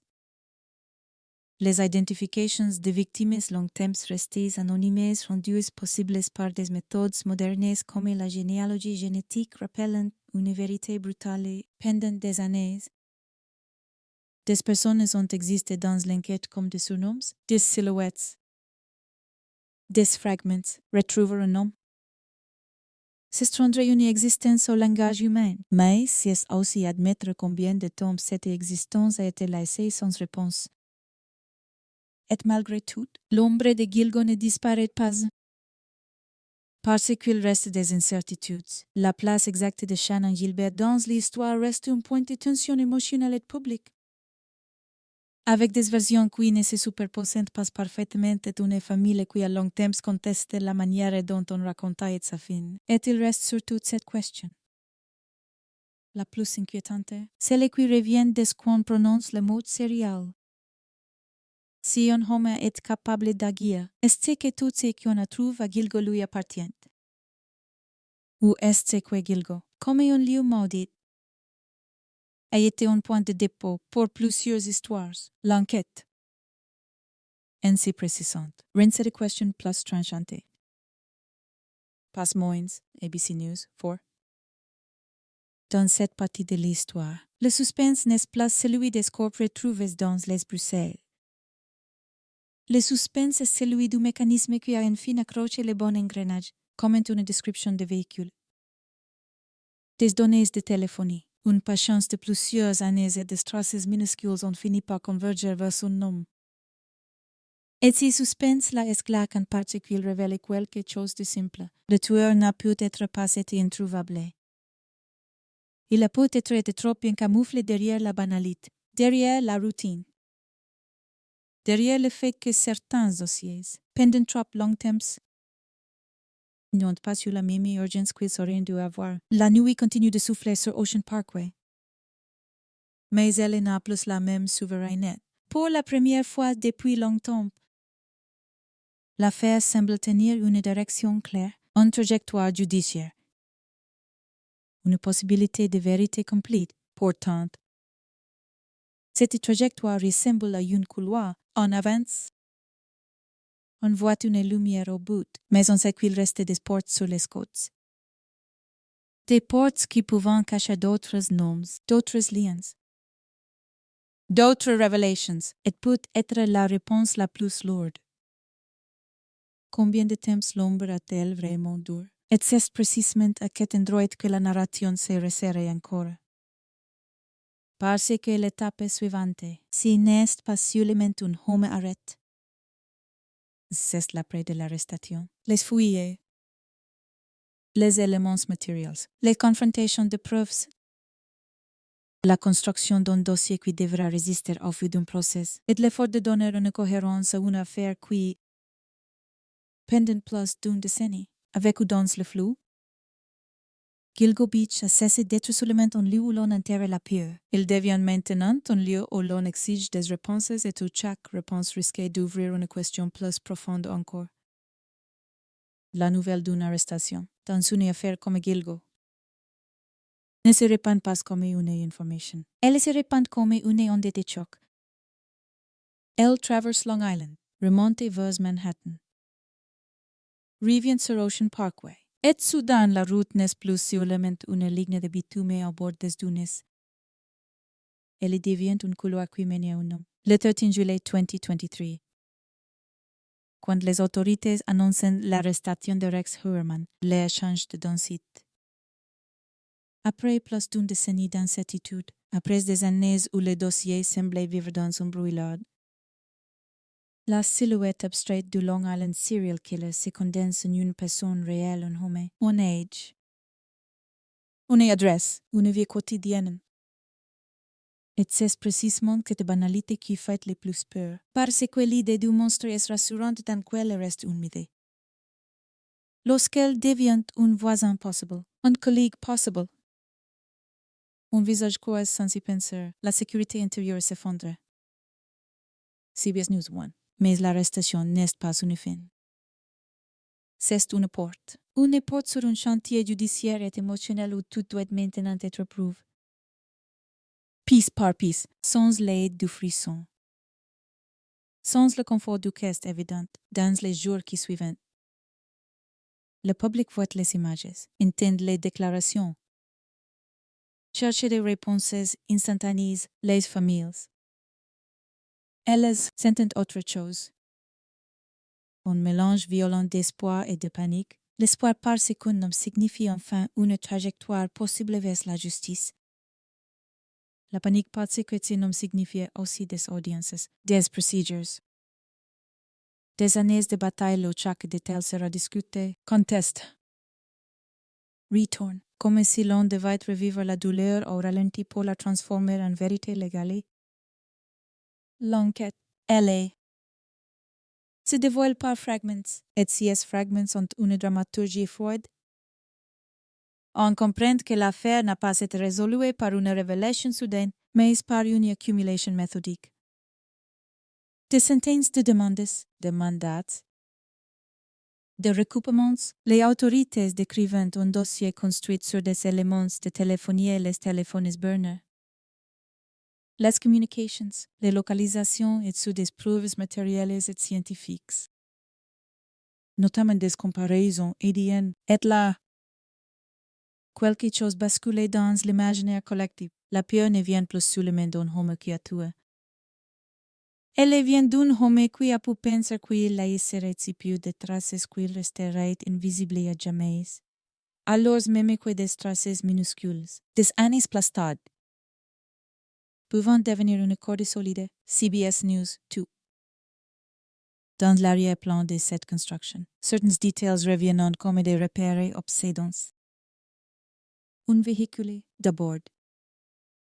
Le souvenir d'un pick-up, une Chevrolet Avalanche. Associé à la disparition d'Amberlyn Costello selon des témoignages rapportés dans les récits de l'enquête, pendant long temps. Si genre d'information flottait au-dessus d'un dossier sans le faire avancer, parce que le monde est rempli de véhicules semblables. Puis, quand une task force relie tout avec une patience neuve, le détail cesse d'être un souvenir et devient un filtre, une manière de réduire l'océan des possibilités. CBS News 2. Est-il y a l'autre fil? Plus discrète encore, presque inimaginable tant il semble fragile. Un cheveu, une trace biologique, une infime particule de présence, pendant des années. On pourrait croire que les traces se perdent, qu'elles se dissolvent dans le temps. Le sel, l'humidité. Mais l'époque change, les techniques ont changé. Et soudain, le passé se rend lisible. Cette idée que le futur peut rattraper le passé est l'une des plus transformantes de l'affaire Gilgo. Elle change la nature même de la peur. Elle dit aux prédateurs potentiels qu'aucune nuit n'est totalement effacable. Elle dit aux familles qu'aucune absence n'est totalement condamnée au silence. ABC News 3. Lorsque les accusations sont déposées, elle s'ancre d'abord sur ce que l'opinion connaît déjà, les Gilgo forts. Maureen Brainerd Barnes, Melissa Barthélemy, Megan Waterman, Amber Lynn Costello. 4 femmes dont les corps avaient été retrouvés en décembre 2010, relativement proches les unes des autres le long d'Ocean Parkway. 4 noms qui, pendant des années, on porte à eux seuls le poids symbolique de l'affaire, comme si le monde avait besoin d'une quatuor pour comprendre une tragédie plus vaste. Et pourtant, la vérité de Gilgo n'a jamais été seulement 4. Elle a toujours été un ensemble plus large, plus complexe. Et c'est là que l'histoire, après l'arrestation, commence à se dilater à nouveau. Wikipédia 4. Car plus les enquêteurs consolident leur dossier, plus ils ouvrent de nouvelles hypothèses. Des actes d'accusation supplémentaires, annoncés ensuite. Élargissant la liste des victimes attribuées à Hoerman par les autorités, et surtout élargissant la ligne du temps. On commence à parler d'affaires plus anciennes, parfois jusqu'aux années 1990. Ce qui fait basculer l'affaire dans une autre dimension, non plus une série des années 2000 to 2010, mais une ombre potentiellement étalée sur des décennies pour une communauté. C'est un vertige moral. Cela signifie que le tueur présumé n'aurait pas seulement profité d'une opportunité ponctuelle, mais d'une longue période d'invisibilité, de routine, de normalité apparente. Wikipédia 4. Et dans cette expansion, un autre aspect devient crucial. Les identités. Gilgo à long terme, c'est une affaire où certaines victimes étaient réduites à des surnoms pitches. Agent comme si même la mort ne leur avait pas accordé le droit d'être nommés immédiatement. 6 dernières années. Grâce aux méthodes modernes d'identification, notamment la généalogie génétique. Des identités longtemps inconnues ont pu être établies et rendues publiques, transformant des silhouettes en personnes complètes, capables de revenir dans le langage humain avec un vrai nom. Si moment est bouleversant. Parce qu'il ressemble à une réparation symbolique, on ne peut pas rendre la vie, mais on peut rendre l'existence à la mémoire. Et c'est déjà une forme de justice. Pourtant, la justice ne progresse pas seulement en ligne droite. Elle progresse en affrontement après l'arrestation. La bataille se déplace dans le territoire le plus ingrat, celui de la procédure. Mandat de perquisition, admissibilité des preuves, contestations, delays. C'est une guerre froide où l'arme principale n'est pas la rage mais la rigueur. Et pour les familles, c'est souvent une torture lente. Elles ont attendu des années. Et maintenant, on leur demande d'attendre encore, parce que le droit doit être solide pour ne pas s'effondrer.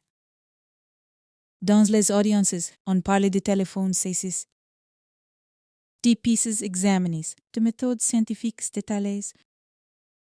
Et parfois la tension monte autour de ce que la défense conteste, précisément parce que ces preuves sont modernes et puissantes. Même la presse récente rapporte des débats judiciaires sérieux autour de la cadence du dossier et des demandes de la défense, si n'est que l'affaire entre dans sa phase la plus longue. Celle où chaque jour gagné ou perdu est une bataille. ABC News 3. Et pendant que les avocats se battent, une question continue de hanter l'affaire comme un fantôme qui refuse d'obéir au calendrier judiciaire. Shannon Gilbert. Son histoire restée. Pour beaucoup, la porte d'entrée de Gilgo. Et pourtant, elle est de mieux aussi l'une des zones les plus disputées, avec des positions officielles qui ont évoqué une cause indéterminée et des controverses persistantes dans l'espace public et familial. Cette tension agit comme une fissure émotionnelle au cours du dossier, même si l'on tient un suspect pour certains meurtres. L'affaire Gilgo n'est pas un roman à résolution simple. C'est un labyrinthe où certaines pistes résistent encore à la lumière. CBS News 1. C'est là que le suspense devient plus profond que la simple question, coupable ou non coupable. Car l'affaire Gilgo est devenue, au fil des ans, un test de société, un test sur la valeur qu'on accorde aux vies vulnérables, un test sur la manière dont on traite les disparitions, quand les victimes appartiennent à des marges que la société juge facilement, un test sur la capacité d'une institution à se remettre en question. Surtout après des controverses passées des années de lenteur parce que le fait même que l'implication du FBI est annoncée officiellement en 2015. Puisqu'une task force soit créée plus tard pour relancer l'enquête, raconte une histoire en creux. L'histoire d'un dossier qui a dû être arraché au sommet pour redevenir une priorité militaire. Comme 5. Et dans cette histoire en creux, il y a une vérité dérangeante. L'arrestation de 2023 n'a pas seulement capturé un suspect. Elle a exposé le temps perdu. Elle a rendu visible ce que les familles ressentaient depuis le début. L'impression que certains vies demandent plus d'efforts pour être recherchés, plus de bruit pour être entendus, plus d'insistance pour être considérés comme urgentes. Cette impression n'est pas un détail moral. C'est un fait social. Il change la manière dont on raconte l'affaire. On ne raconte plus seulement une chasse autour. On raconte aussi une lutte pour que les victimes soient traitées comme des personnes entières et non comme des catégories alors. Dans les semaines qui suivent les nouvelles charges, la narration se resserre comme un noyau. D'un côté, l'enquête s'élargit plus de victimes, plus d'années, plus de questions. De l'autre, elle se concentre en homme. Une stratégie de preuve, une architecture judiciaire. Et au centre de ces nodes, il y a la réalité la plus claquante. Si les preuves d'aujourd'hui peuvent attraper quelqu'un pour des actes d'hier, alors le passé n'est plus un android mort. Il est un android actif, capable de revenir frapper à la porte à n'importe quel moment. La partie la plus cruelle de cette phase, c'est que l'arrestation ne donne pas immédiatement la paix aux familles. Elle leur donne une promesse, et une promesse peut être aussi douloureuse qu'une absence. Parce qu'elle crée une attente nouvelle, l'attente d'un procès, l'attente d'une vérité officielle, l'attente d'un récit cohérent qui puisse tenir debout face aux contradictions. Et dans cette attente, le monde recommence parfois à parler trop vite. Et imagine des conclusions, à consommer des détails comme s'ils étaient des épisodes. Mais les proches, vivent dans un rythme différent, ils vivent dans le rythme des dettes d'audience. Des documents, des révélations par vagues, ils vivent dans cette tension permanente, et si tout cela n'était pas assez. Ou et si tout cela révélait encore pire par ce qu'au fond. L'affaire Gilgo ne vous laisse jamais croire que le fond est atteint. Elle commence par une disparition. Elle a révélé des scores. Elle a révélé une série. Elle a révélé une décennie d'impasse, puis elle a révélé un suspect. Et maintenant elle révèle une question encore plus vaste. combien d'histoires au bord de cette route ont été liées par les mêmes prédateurs et combien ont été liées simplement parce que la route était un endroit pratique pour cacher ce que le monde ne voulait pas voir. À cet instant précis, l'affaire se tient sur une crête.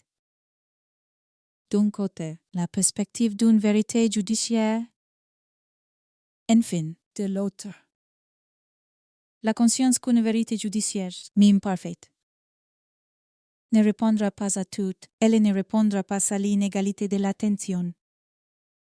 Elle ne répondra pas au temps perdu, elle ne répondra pas à la douleur de ceux qui ont attendu des années pour qu'un homme soit prononcé. Et c'est que là que la narration doit aller plus loin, au-delà de l'arrestation, au-delà des annonces, parce que c'est qui vient ensuite les perquisitions, les confrontations de preuves, le puzzle des charges supplémentaires. L'affrontement du procès à venir n'est pas seulement une suite d'événements, c'est la bataille finale entre deux choses. Le silence est la mémoire, le silence qui a permis à l'affaire de durer. Est la mémoire, désormais armée de science et de persévérance, qui refuse de laisser Ocean Parkway rester une route qui ne parle pas. La première chose qui fait une arrestation. Dans une affaire comme Gilgo, si n'est pas de calmer la peur, c'est de la déplacer. Avant, la peur était un brouillard, un tuyau sans visage. Une route qui avale des secrets, des années qui n'apportent pas de nom. Après, la peur devient une ligne droite qui pointe vers une porte. Une maison, une routine. Un homme qu'on peut enfin nommer, et c'est là que le vertige est le plus violent. Parce qu'un homme ne rend pas la nuit moins noire, il la rend plus proche, plus plausible, plus in time. Dans les jours qui suivent l'arrestation de Rex Hoyerman, l'enquête cesse d'être un récit de dunes et de ronces pour devenir un récit de papier. Des procedures, des mandats. Des preuves qui doivent survivre à la lumière cruelle d'un tribunal. Le public vote des images, des certitudes, des explications simples. La justice, elle, n'avance qu'avec des clauses, un élément, puis un autre, puis encore un autre. Jusqu'à ce qu'on puisse construire un mur, et si me doit tenir face à la tempête. Parce qu'une affaire de cette ampleur ne se gagne pas seulement en trouvant un suspect. Elle se gagne en empêchant le doute de fissurer la structure. Alors la maison est fouillée. La vie est disséquée. Les habitudes deviennent des indices. Les enquêteurs ne cherchent pas uniquement ce qui relie un homme à un lieu, mais ce qui relie un homme à une manière d'agir. Des rendez-vous, des téléphones jettables, des déplacements, des rythmes. On comprend que l'architecture du dossier repose sur ces mélanges modernes qui font frissonner les numériques qui vous suivent sans bruit. Et la biologie qui vous trahit sans que vous le sachiez. Les documents judiciaires évoqués par les médias ont déjà donné une image glaciale de cette logique. Un indien récupéré sur une pizza jetée dans une poubelle de Manhattan présente comme un fil reliant un suspect à l'affaire. Puis d'autres éléments supposés, comme des objets abandonnés, capables de transformer l'ombre en truc. CBS News 1. Mais un dossier comme Gilgo ne se contente pas de relier, il élargit. Car est-ce que l'on tient une main possible? On se demande aussi tout cette main a pu aller avant. La série, soudain, n'a pas la même longueur. Les autorités n'ont pas seulement parlé de Gilgo fort. Elles ont progressivement annoncé des actes d'accusation supplémentaires. Comme si l'affaire, longtemps comprimée dans un quatuor symbolique, refusait maintenant de rester acceptée en 2024. Des charges supplémentaires ont été ajoutées, notamment pour Jessica Taylor et Sandra Costilla. Ce qui repousse la chronologie alléguée jusque dans les années 1990 et fait basculer l'affaire dans une autre dimension mentale. C'est le d'un nombre capable de traverser des décennies. Wikipédia 2. Puis vient décembre 2024 et l'annonce d'une nouvelle charge encore.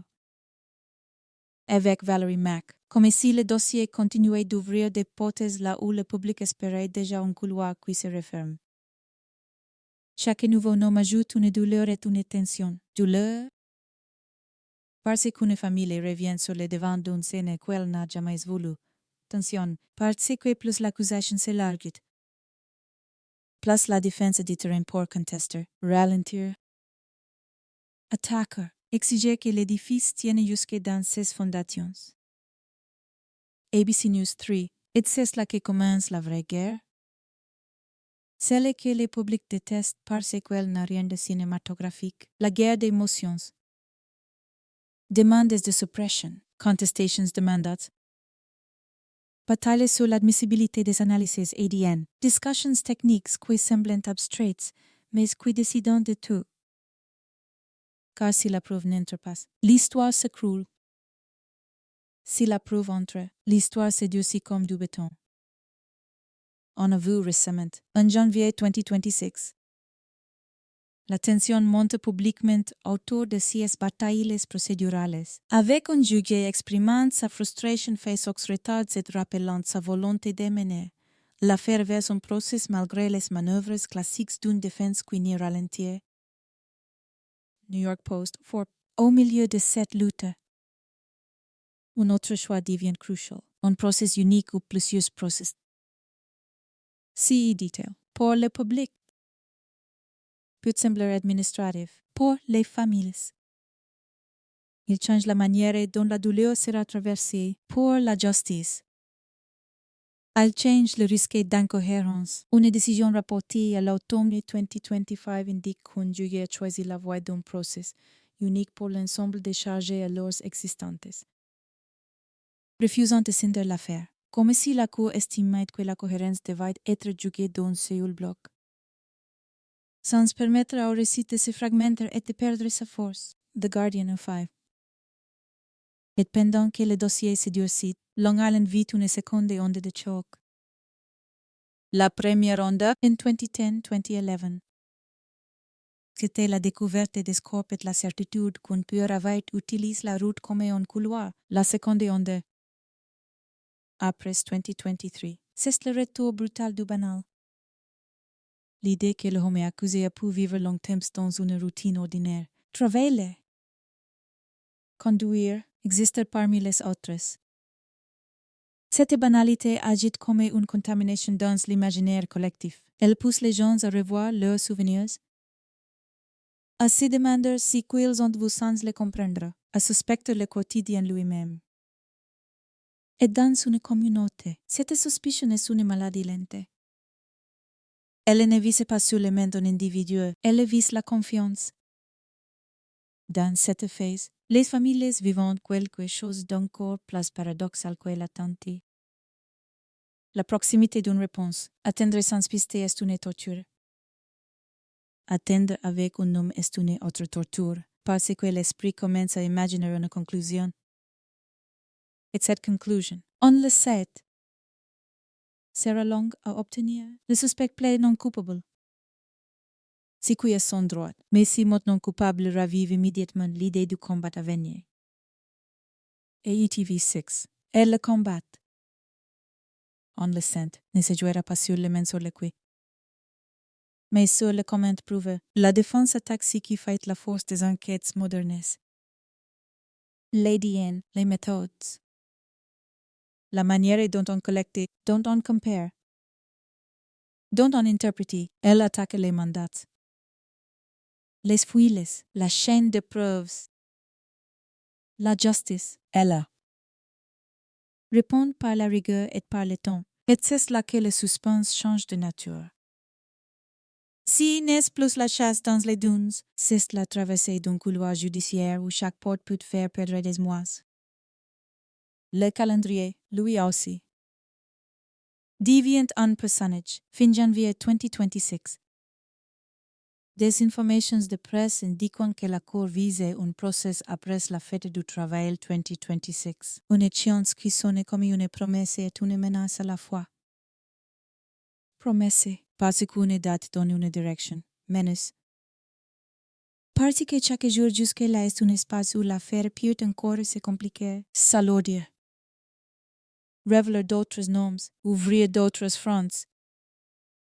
The New York Post 4. Et c'est ici.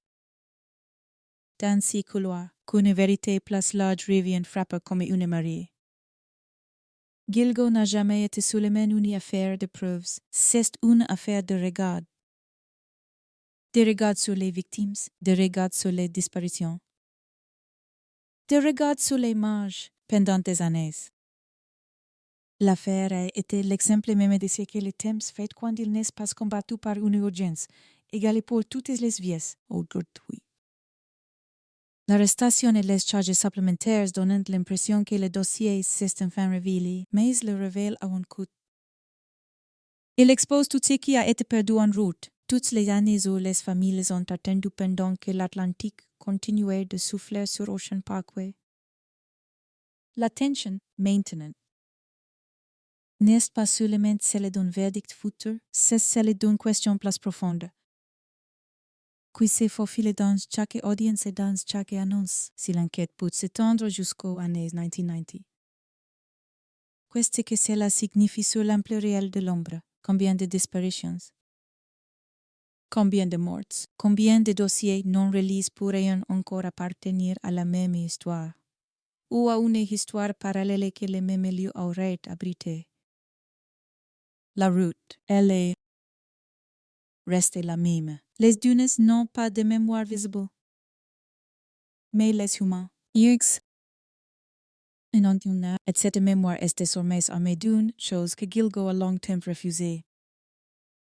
Unidirection. La partie suivante va plonger dans ce qui vient juste avant le procès. Dans les taux qui se resserrent et dans les portes qui s'ouvrent encore. Comment l'accusation construit une narration capable de tenir. Comment la défense cherche la faille, it comment. Au milieu, les familles avançant pas à pas vers l'instant où elles redoutent et désirant à la fois celui où la vérité ne sera plus seulement une conviction intime. Mais une décision prononcée à voix haute, la peur avait changé de costume. Mais elle n'avait pas quitté Long Island avant l'arrestation. Elle s'est faufilée dans le vent de l'Atlantique, dans les ronces de Gilgo.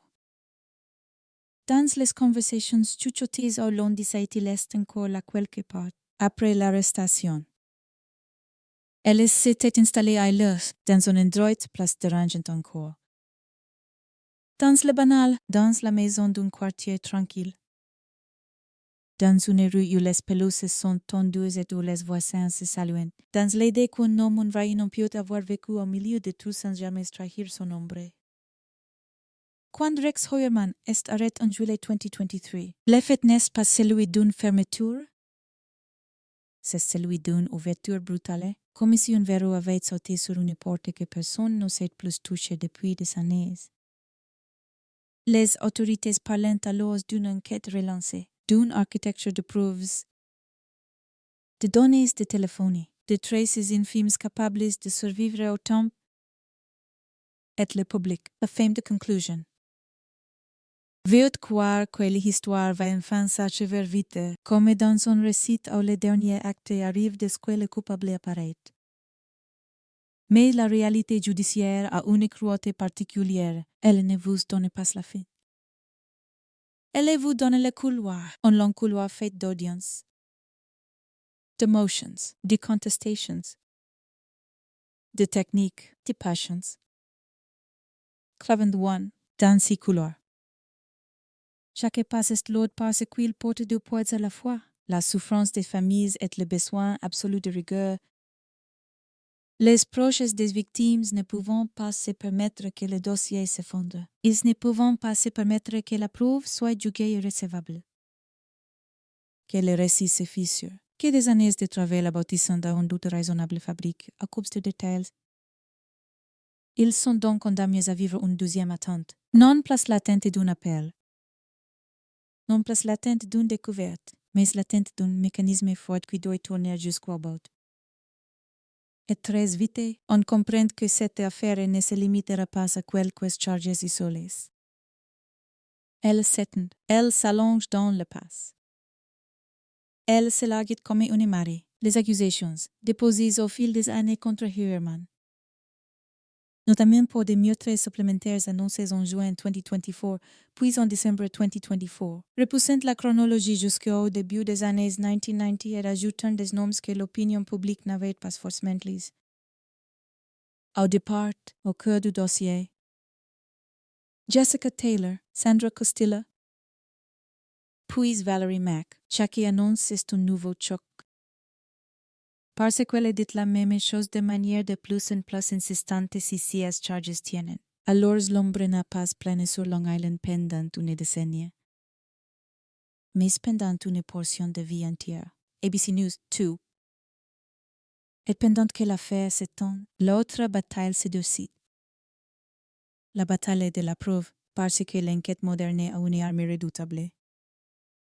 Et cette arme devient aussitôt une cible. On parle de méthodes ADN, de recoupements, de chaînes qui lient un suspect à une scène, à un contact, à une victime. On parle aussi dans les récits de presse de l'utilisation d'ADN récupéré sur des objets jetés un morceau de croûte de pizza, une canette des gestes minuscules du quotidien, soudain transforme en pièges pour le futur et dans une salle d'audience. Ces gestes minuscules deviennent des sujets de guerre parce que la défense a une mission claire. Attaquer la légalité des mandats, la méthode de collecte, l'interpretation, tout ce qui pourrait ouvrir une fenêtre dans le mur. New York Post 3. Cette guerre-là est insupportable pour ceux qui regardent de l'extérieur. Parce qu'elle semble froide, presque abstraite. Mais elle est vitale dans une affaire qui a déjà vécu trop longtemps dans le silence. L'erreur judiciaire serait une seconde disparition, la disparition de la justice elle-même. Alors on voit des motions s'accumuler. Des contestations portent sur une vingtaine de mandats selon des comptes rendus récents et l'atmosphère devient électrique. À la mi-janvier 2026, un juge du comte de Suffolk, Tim Mazzei, exprime publiquement sa frustration face aux retards et insiste sur un objectif. Un procès après la fête du travail 2026. Quoi qu'il arrive, comme si le tribunal voulait empêcher l'affaire de se dissoudre, à nouveau dans l'éternité procédurale. New York Post 3. Il y a quelque chose de profondément troublant dans ce moment. Si n'est pas seulement la peur du tueur. C'est la peur du temps. Le temps est le grand complice des affaires non résolues. Le temps use les souvenirs, éparpille les témoins. Fatigue l'opinion, rend les familles invisibles. Et finit par donner au prédateur une victoire secondaire, celle d'avoir imposé l'oubli. Alors lorsque la cour parle d'un calendrier, lorsqu'un juge tape du poing sur la table, c'est plus qu'un détail judiciaire, c'est une tentative de briser l'emprise du temps. Et pendant que le tribunal tente de contrôler le temps, le dossier, Louis continue de respirer comme une bête qui refuse de rester immobile. Car de la décharge déjà déposée, il y a la carte de Gilgo et les mémés. Avec ces restes découverts au fil des recherches, ces identifications qui ont mis des années à se faire, ces victimes longtemps connues uniquement par des surnoms et la conscience que tout n'est pas encore orange, même lorsque des identifications récentes ont rendu des noms à certaines victimes. L'affaire garde un goût d'inachevé, parce que d'autres restent dans l'ombre. Et parce que la question qui ronge n'a jamais disparu, est un seul récit. Un seul auteur, une seule logique, ou un android qui a servi de tombeau à plusieurs histoires. People, come for.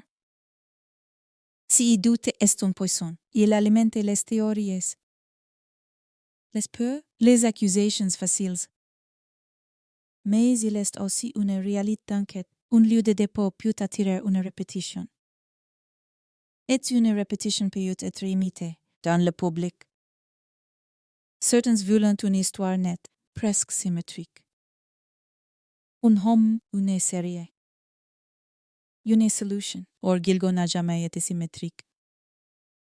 Gilgo est un puzzle de sable et de sel. Un puzzle où certaines pieces ne s'emboîtent pas parfaitement. Où le temps se déplace les contours. Et c'est pour qu'elle accueille le processus à venir s'il arrive comme prévu n'aura pas seulement une fonction de verdict. Il aura une fonction de récit officiel. Il dira ce que l'État affirme pouvoir prouver.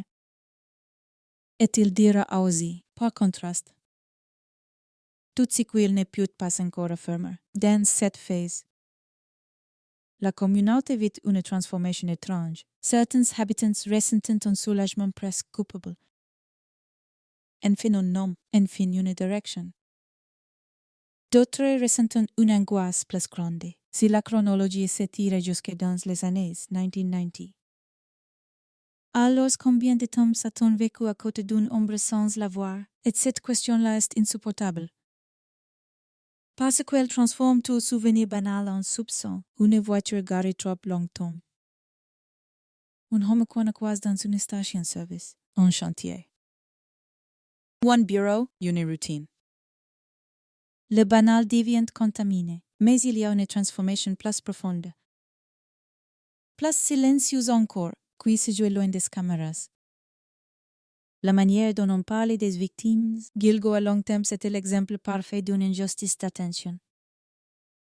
Parce que plusieurs victimes étaient des travailleuses du sexe et que la société, trop souvent, confond vulnerability et permission.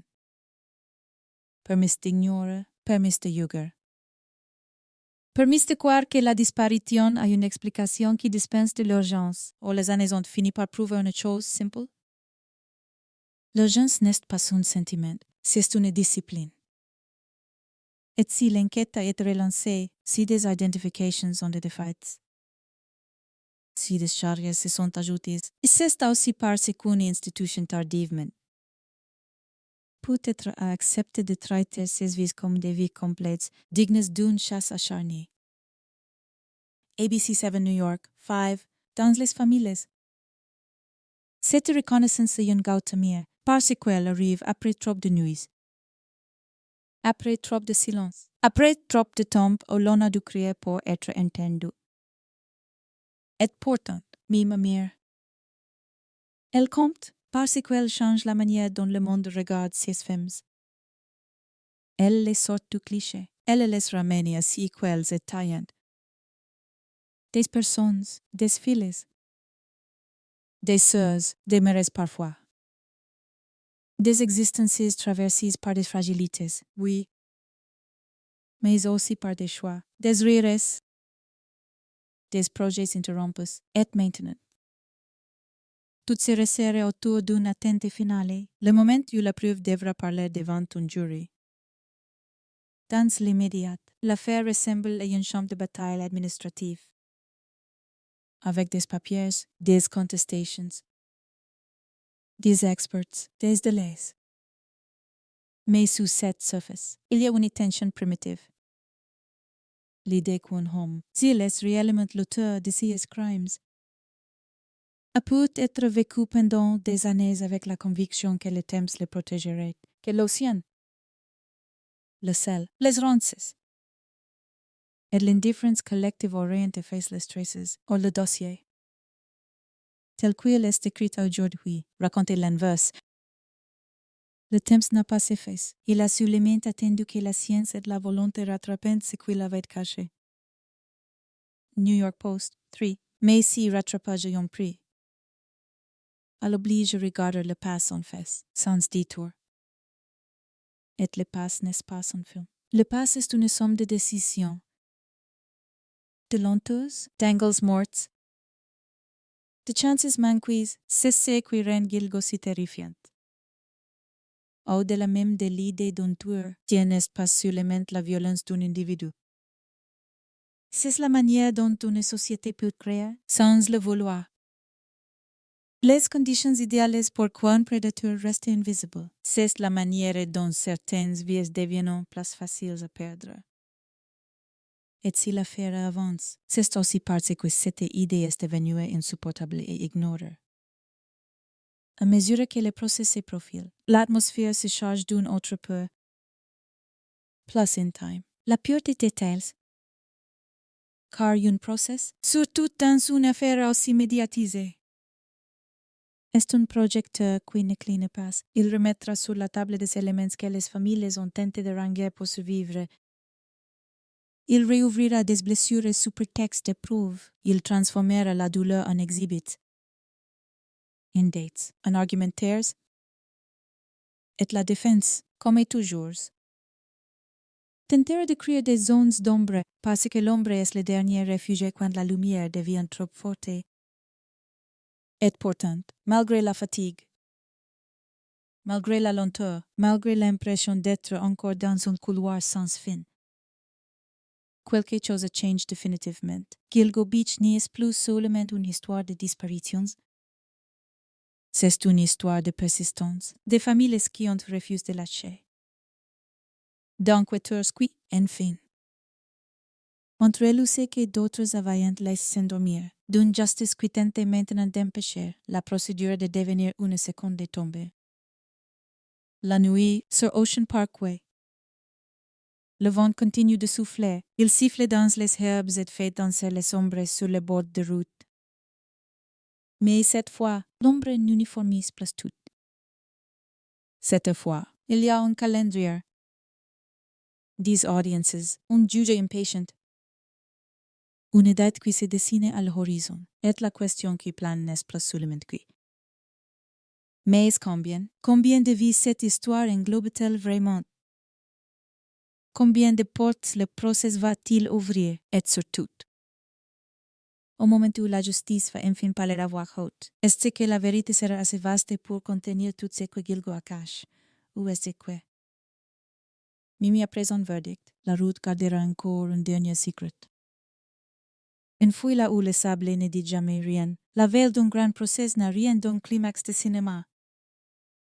Elle ressemble plutôt à une ville qui marche au ralenti, comme si chaque pas faisait du bruit dans une mémoire déjà trop remplie. Sur Long Island, la lumière se pose toujours d'une manière douce sur les façades. Les parkings, les station service, les pelouses impeccables, et c'est cette douceur qui devient presque insolente quand on sait ce que la route d'Ocean Parkway a caché si longtemps. Le vent, lui, ne s'occupait pas de justice. Il continue de filer entre les dunes et les marais. Indifferent aux calendriers, indifferent aux audiences, indifferent à la fatigue des familles. Mais les humains, non placent le droit à l'indifference. Ils sont arrivés à un moment où l'histoire ne peut plus être seulement racontée. Elle doit être prouvée.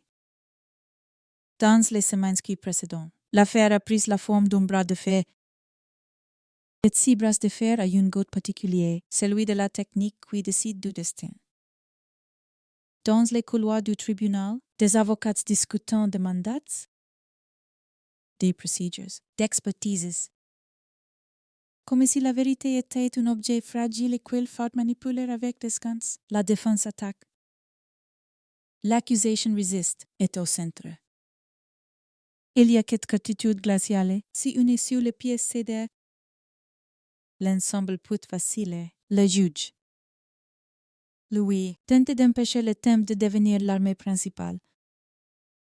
Début 2026, la presse a rapporté sa volonté affichée de mener l'affaire vers un procès après la fête du travail 2026.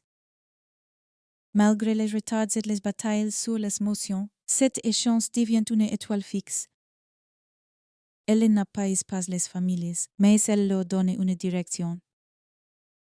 Et dans une affaire où l'on a trop souvent erré, la direction ressemble déjà à une forme de justice. 6 ABC Philadelphia 1. Pour les proches. Cependant, le calendrier est une torture raffinée. Ce qui est annoncé n'est pas seulement une date, c'est une marche vers une chambre froide du passé. Ils savent ce que le procès va faire. Il va remettre sur la table des noms qu'ils prononcent déjà tous les jours. Mais il va les prononcer dans une langue qui déshumanise la victime, les restes, l'exhibit. Il va transformer un être humain en pièce, et cette transformation est nécessaire au droit. Mais elle est une violence pour ce qui reste, leur seule consolation. Parfois, est une pensée simple.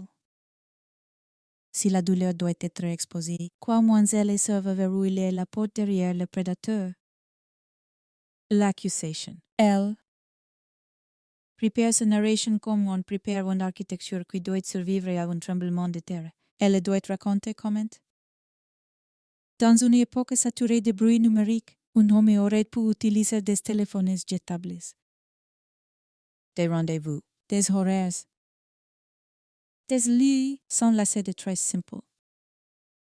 Et pourtant, l'accusation affirme que les traces existent. Quelles étaient-là, minuscules, presque invisibles, mais persistantes.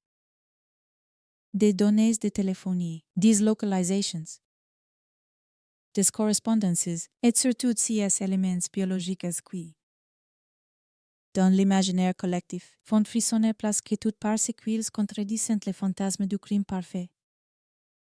Des cheveux, des fragments, des molécules d'ADN capables de relier un passé enfoui à un présent judiciaire. Les récits médiatiques sont soulignés des méthodes de collecte discrètes, notamment l'ADN récupéré sur des déchets jetés, comme si le quotidien lui-même s'était retourné contre celui qui croyait que le temps s'efface tout. 6 ABC Philadelphia 1. Mais ce processus n'est pas seulement l'histoire d'une technique. C'est aussi l'histoire de l'ampleur, car les charges n'ont pas cessé de s'élargir depuis l'arrestation de 2023. Elles ont repoussé la chronologie jusqu'aux années 1990 par des accusations supplémentaires annoncées, notamment pour Jessica Taylor, Sandra Costilla, puis Valerie Mack. Et cette expansion change tout. Elle transforme l'affaire d'un dossier de Long Island, dans les années 2000 to 2010, en un récit possible de plusieurs décennies. Un récit où la question n'est plus seulement comment a-t-il fait, mais combien de temps a-t-il pu faire. Un récit où l'ombre n'a plus la taille d'un homme qui surgit, mais celle d'une longue habitude. D'une répétition qui aurait traversé des époques, des technologies, des vies, Wikipédia 2. Et c'est ici que l'affaire Gilgo devient réellement transformante, parce qu'elle oblige à regarder la société au-delà du crime. Elle oblige à admettre une vérité que beaucoup n'aiment pas. Certaines disparitions déclenchent l'alarme plus vite que d'autres. Certaines victimes sont pleurées plus brillamment que d'autres, et dans Gilgo. Le fait que plusieurs victimes ayant été des travailleuses du sexe à long terme s'exposer à une mécanique sociale vieillie comme le monde, le jugement qui ralentit la compassion, l'étiquette qui ralentit l'urgence, ou le process. Si la une fonction morale doit aussi servir à briser cette mécanique.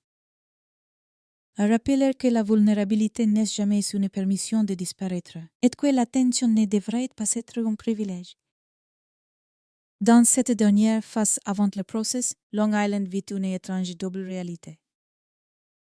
D'un côté, il y a l'idée d'une fin, un process, un verdict, une conclusion. De l'autre, il y a l'impression que la fin, même si elle arrive, ne suffira pas, parce qu'un verdict ne réparera pas les années perdues. Il ne réparera pas les nuits où des familles ont attendu un appel. Il ne réparera pas l'énergie de penser à convaincre le monde que leurs filles contiennent. Elle ne réparera pas non plus les zones grises qui continuent de hanter l'affaire, comme la place de certaines victimes dans le récit global. Et les débats persistants autour de Shannon Gilbert, dont l'histoire restait un point de tension publique malgré les classifications officielles et les controverses familiales. ABC 30 Fresno 3 est portante. Même si la fin ne suffit pas, elle compte. Parce qu'elle arrête quelque chose, elle arrête. Au moins, la souveraineté totale du silence. Pendant des années, le silence a été l'élément dominant de Gilgo. Silence des dunes, silence des marais. Silence du dossier qui s'endort. Silence d'une société qui se persuade que certaines vies sont compliquées. Donc moins urgentes. Aujourd'hui, le silence est fissure par un nom, par des charges, par des audiences, et cette fissure change l'air. Elle dit à toutes les familles qui cherchent à Ilios que l'oubli n'est pas forcément la fin, que la science peut rattraper le temps, que la persévérance peut finir par forcer une porte, mais une fissure peut devenir une fracture si le processus est court. C'est cela, le suspense ultime. Si ce n'est pas seulement la question de culpabilité, c'est la question de solidité. Les familles savent que la défense va frapper au bon endroit. Les procedures, la collecte, l'admissibilité. Les méthodes. Elles savent que l'accusation devra tenir sans excès, sans sensationnalisme, parce que le sensationnalisme nourrit toujours l'ombre. Elles savent que le jury devra écouter un récit qui sera parfois insoutenable, mais qui devra rester rigoureux. Et elles savent surtout que, dans un processus de cette taille, la fatigue est un piège, la fatigue du public, la fatigue des jurés, la fatigue des témoins. La fatigue peut rendre le doute plus facile et installer. Alors, la veille, ou plutôt l'ombre de la veille les cas dans les grands dossiers. La veille dure des mois Long Island vit dans une tension qui ne ressemble pas à la peur de 2010, s'il n'est plus une peur de découverte. C'est une peur de perte. La peur de perdre la dernière chance de transformer un cauchemar en vérité officielle. La peur de voir le dossier se dissoudre à nouveau dans des retards, des appels, des procedures, la peur que l'affaire, au lieu de devenir une élecon durable, redevient une cicatrice ouverte que les temps grignotent. Et dans cette tension, Ocean Parkway continue d'être un personnage. Même si elle ne parle pas, elle est là, immobile, comme un témoin muet. Elle rappelle que la nature peut cacher ce que la société ne veut pas regarder. Mais elle rappelle aussi que la nature finit parfois par rendre quiconque lui confie. Au mauvais moment, mais de façon inexorable. Les corps ont été rendus, les noms. Peu à peu ont été rendus. Et maintenant, le sang doit être rendu. Le sang judiciaire, le sang moral. Le sang humain, la dernière image de cette histoire. Avant que la justice ne tranche, n'est-ce pas celle d'une homme-menotti? C'est celle d'une famille qui rentre chez elle après une audience, fermer une porte. Ce soit dans un silence lord, même si elle est bonne. Ne ramènera rien. C'est celle d'un enquêteur qui relit encore une